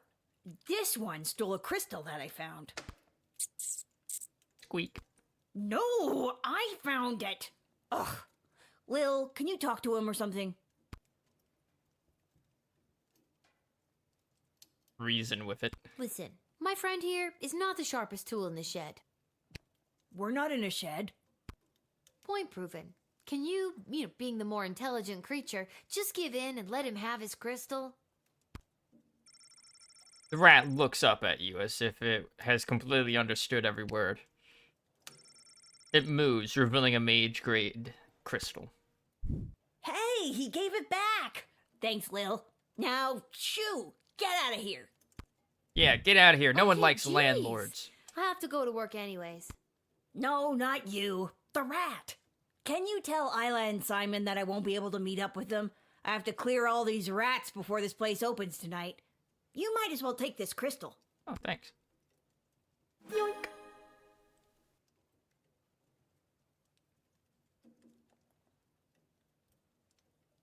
Where's Isla? I was supposed to meet her at Councilwoman Asher's office. Why? Where's Simon? I was supposed to meet him down by the docks. All right, good luck. I don't need luck. I need a foolproof way to get rid of these rats. Don't listen to a word he says.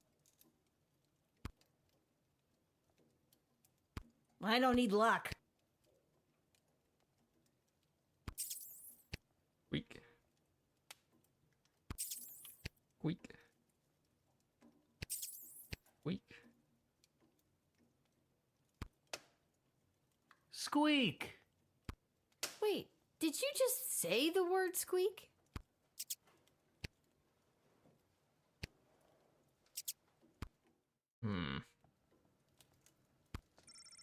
There's a note. Whoever reads this note, Garby's Emporium of Wonder will be closed in honor of St. Swithin's Day. Please feel free to take your business to some other establishment in town. Oh wait, there isn't one. I'm the only shop you got.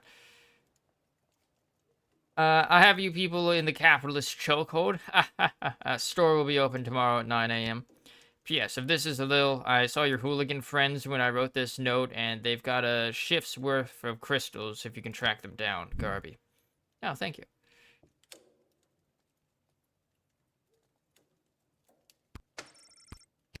Okay.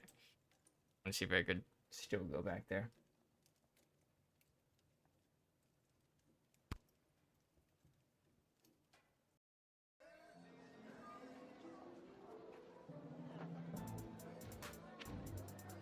Alright. Ash's office.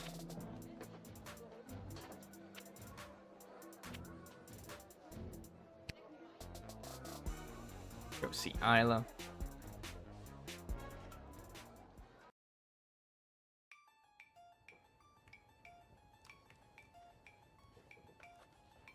Lil? How unexpected. Hello. You too. Who's Travis? I could say the same about you. What are you doing in Ash's office? I'm volunteering as her unpaid intern. Oh no. My mom said this will fast track me to get into the youth politician training program for two-faced cutthroats and liars, or the YPTPT-FCL. She says it'll help build character. Oh yeah. Yikes. I'm here because I'm supposed to tell you that Lamont won't be able to meet up later. He's, stuck at the office. Oh, that hardworking lug. He'll be the perfect trophy husband for me. He's so distractingly handsome that it'll both impress and intimidate my opponents. Okay, well, let me know if there's anything I can do to help you with that. Now that you mention it. Oh, crap. The YPTPT-FCL does have an entrance exam that I could use your help with. And I've got something from Garby if you do. Okay. Okay, what do I have to do? There are a couple of questions about current and historical affairs that I still need to answer. Here we go. What was the name of the late King Oswin's father?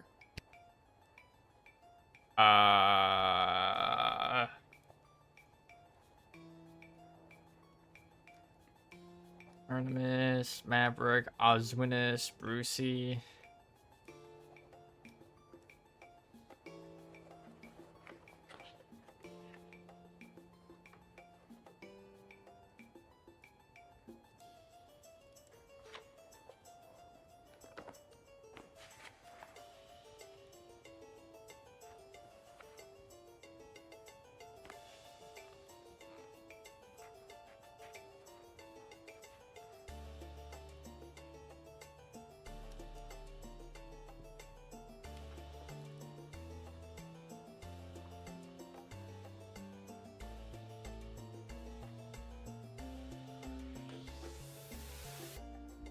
I just did a bunch of eeny, meeny, miny, moes in my head and I decided on Artemis. Okay, question 2.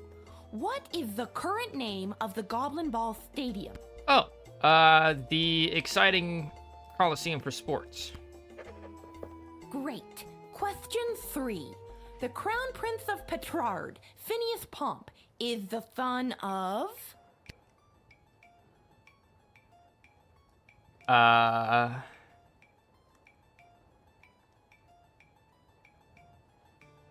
Rhoda and King Phineas.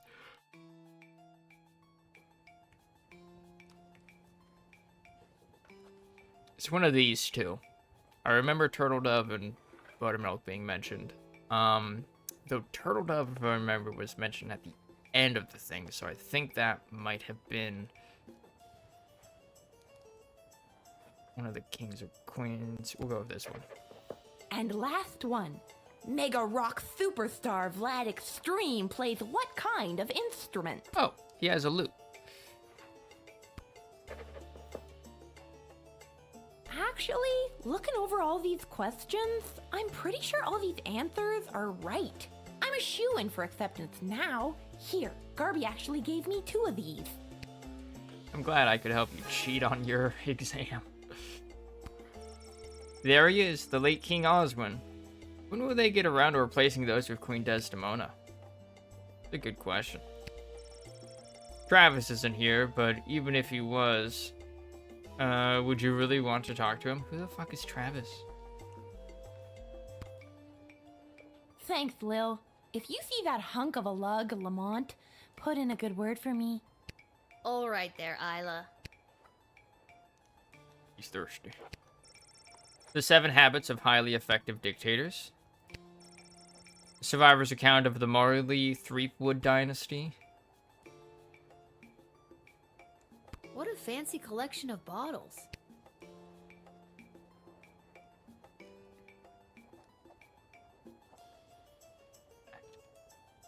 Court intrigue for dummies.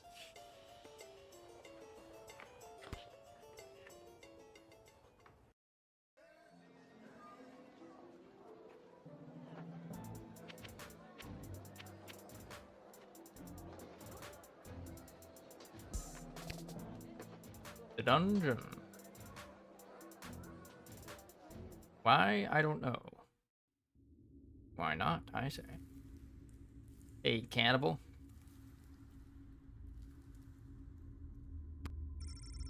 Little knocks, but there's no response.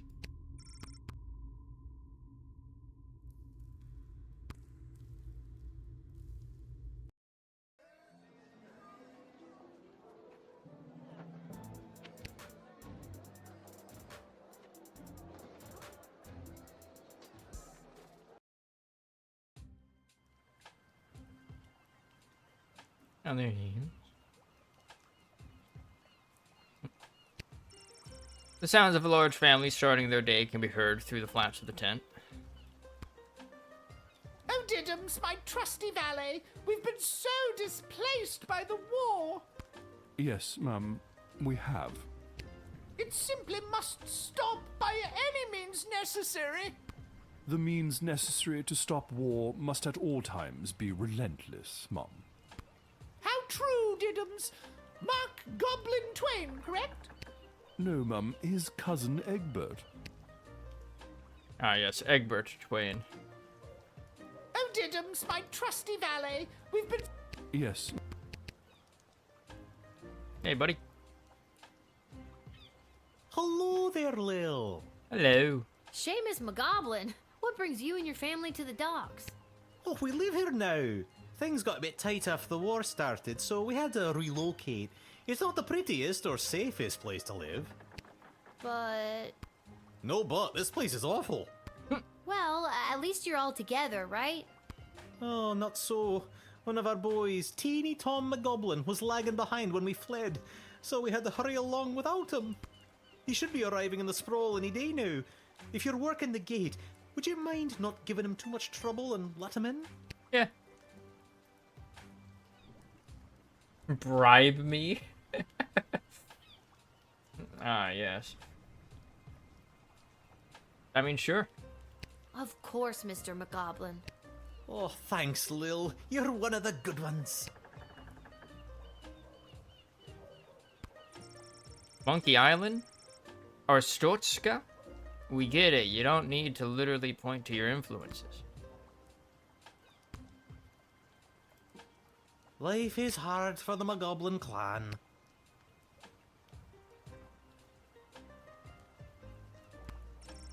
Now that can't be safe. Step right up, folks, and take your turn at being a winner. Find the queen and uncover a royal prize. How about you, young lady? Care to be a winner? Simon, it's me, Lil. Lamont says he's stuck at work and won't be able to meet up with you. Hey, Uncle Fredo, she's made me. What do I do? Just play it cool and act like you've never seen her before. Sorry, ma'am, who I'm gonna act like I've never seen before. Would you care to play a game that's almost guaranteed to make you a winner? Shady gambling? Are you trying to con me, Simon? Uncle Fredo? Never admit you're running a con. I've got something from Garby for you, but I can't just give them to you. You'll have to play for them. There you go. All right, what's the hustle? It's not a scam at all, ma'am. All you need to do is find the queen.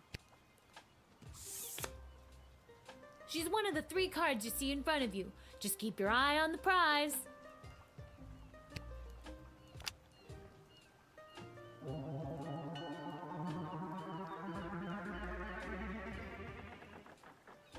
Where's the queen?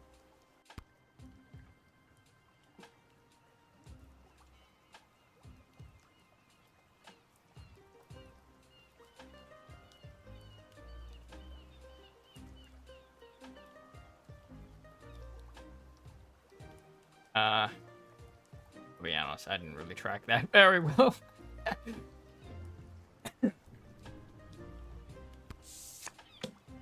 Well, it's You that didn't one. win the jackpot, but here's a consolation prize. There's no consolation prizes in a con game?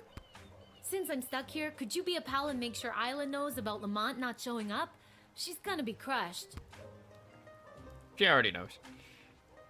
This kid's terrible at running a swindle. Who taught him anyways? Oh wait, I did. Am I the problem? Probably. This kid's terrible. Mr. Fantastico, I haven't seen you around for a bit. My journey for the most fantastic hat took me to the countryside, where I was drafted into the war. Well, that sucks. But you're back now. Does that mean my dad is back too? Unfortunately, your father remains at the front lines. I, however, got sent home for wearing too many fantastic hats. Apparently, it was alerting the enemy to our presence. Well, I'm happy you're home, and that you got to try on some fantastic hats. But they were not fantastic enough. My journey, it continues. Also, your father gave me this letter to give to you. Oh, thank you. A letter from Dad. Also, have you seen this picture? It's just a picture. Dear Lil, thanks for your last letter. I really enjoyed reading it, especially that joke you told. I told it to a couple of guys, who told it to a couple of other guys, who then told it to the captain herself. And they all agreed I wouldn't be allowed to tell jokes anymore. Oh no. I hope everyone at home is doing well. I forgot that before I left for the war, I owed my bookie some money. I put 30 gold in this envelope so you can pay him back for me. His name is Fredo. We already paid that. This war is tough, but they say there And will then be a won it back. ceasefire on St. Swithin's Day, so that's something to look forward to. But what's really keeping me going through the darkest moments is the thought of getting back to you. I love you, Lil. Aw. Please write back soon. Love, Dad. Door. I better write back to him. Hey, Mr. Capello, do you have a pen and paper on you? Fantastic or otherwise? Of course, child. Dad got a little mushy at the end of that last one. How should I respond? Play it tough, write mushy letters. We gotta counter it, we gotta play it tough. Show him that we're a badass. Lil will write a letter that suggests everything is going great in order to make her father feel better. Are you sure? Yeah.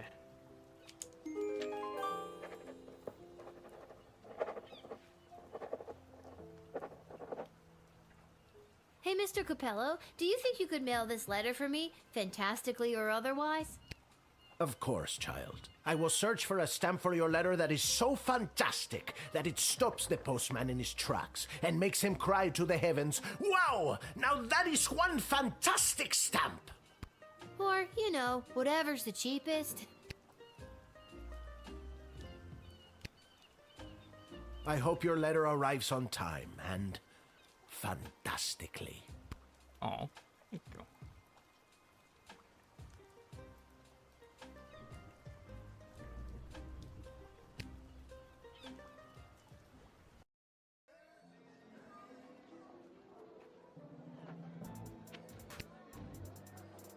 Go on over here, since we can.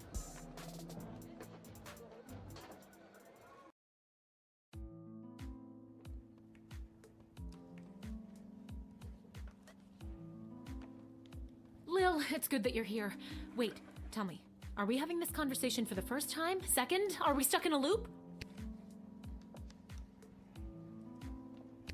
We are not stuck in a time loop. I don't mess with the chronometer after hours. I'm frightened enough of being sent back in time or forward in space or whatever, you know, using it at the guard shed.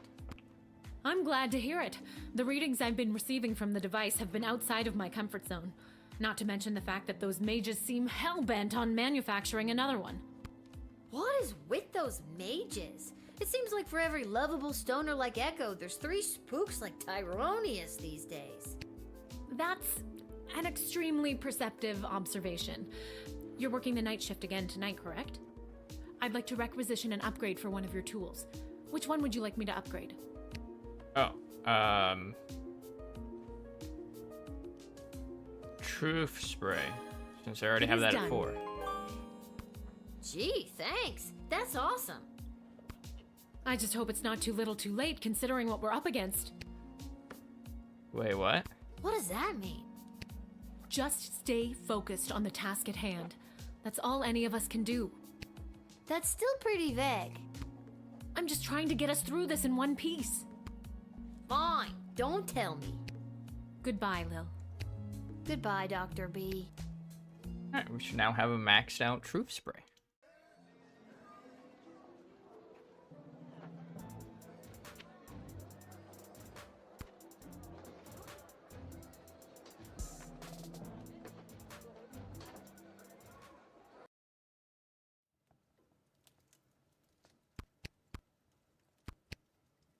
Buddy. Hold the rest of them. Oh. I don't need luck. Okay, I guess I didn't need to go meet up with him. Alright.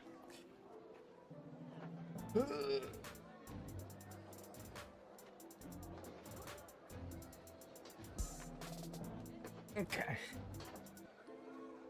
We're getting in here. We got GM prep to do for the night. It's also Thursday at 7 o'clock. Normal ending time on Thursdays. So we shall end it here for today.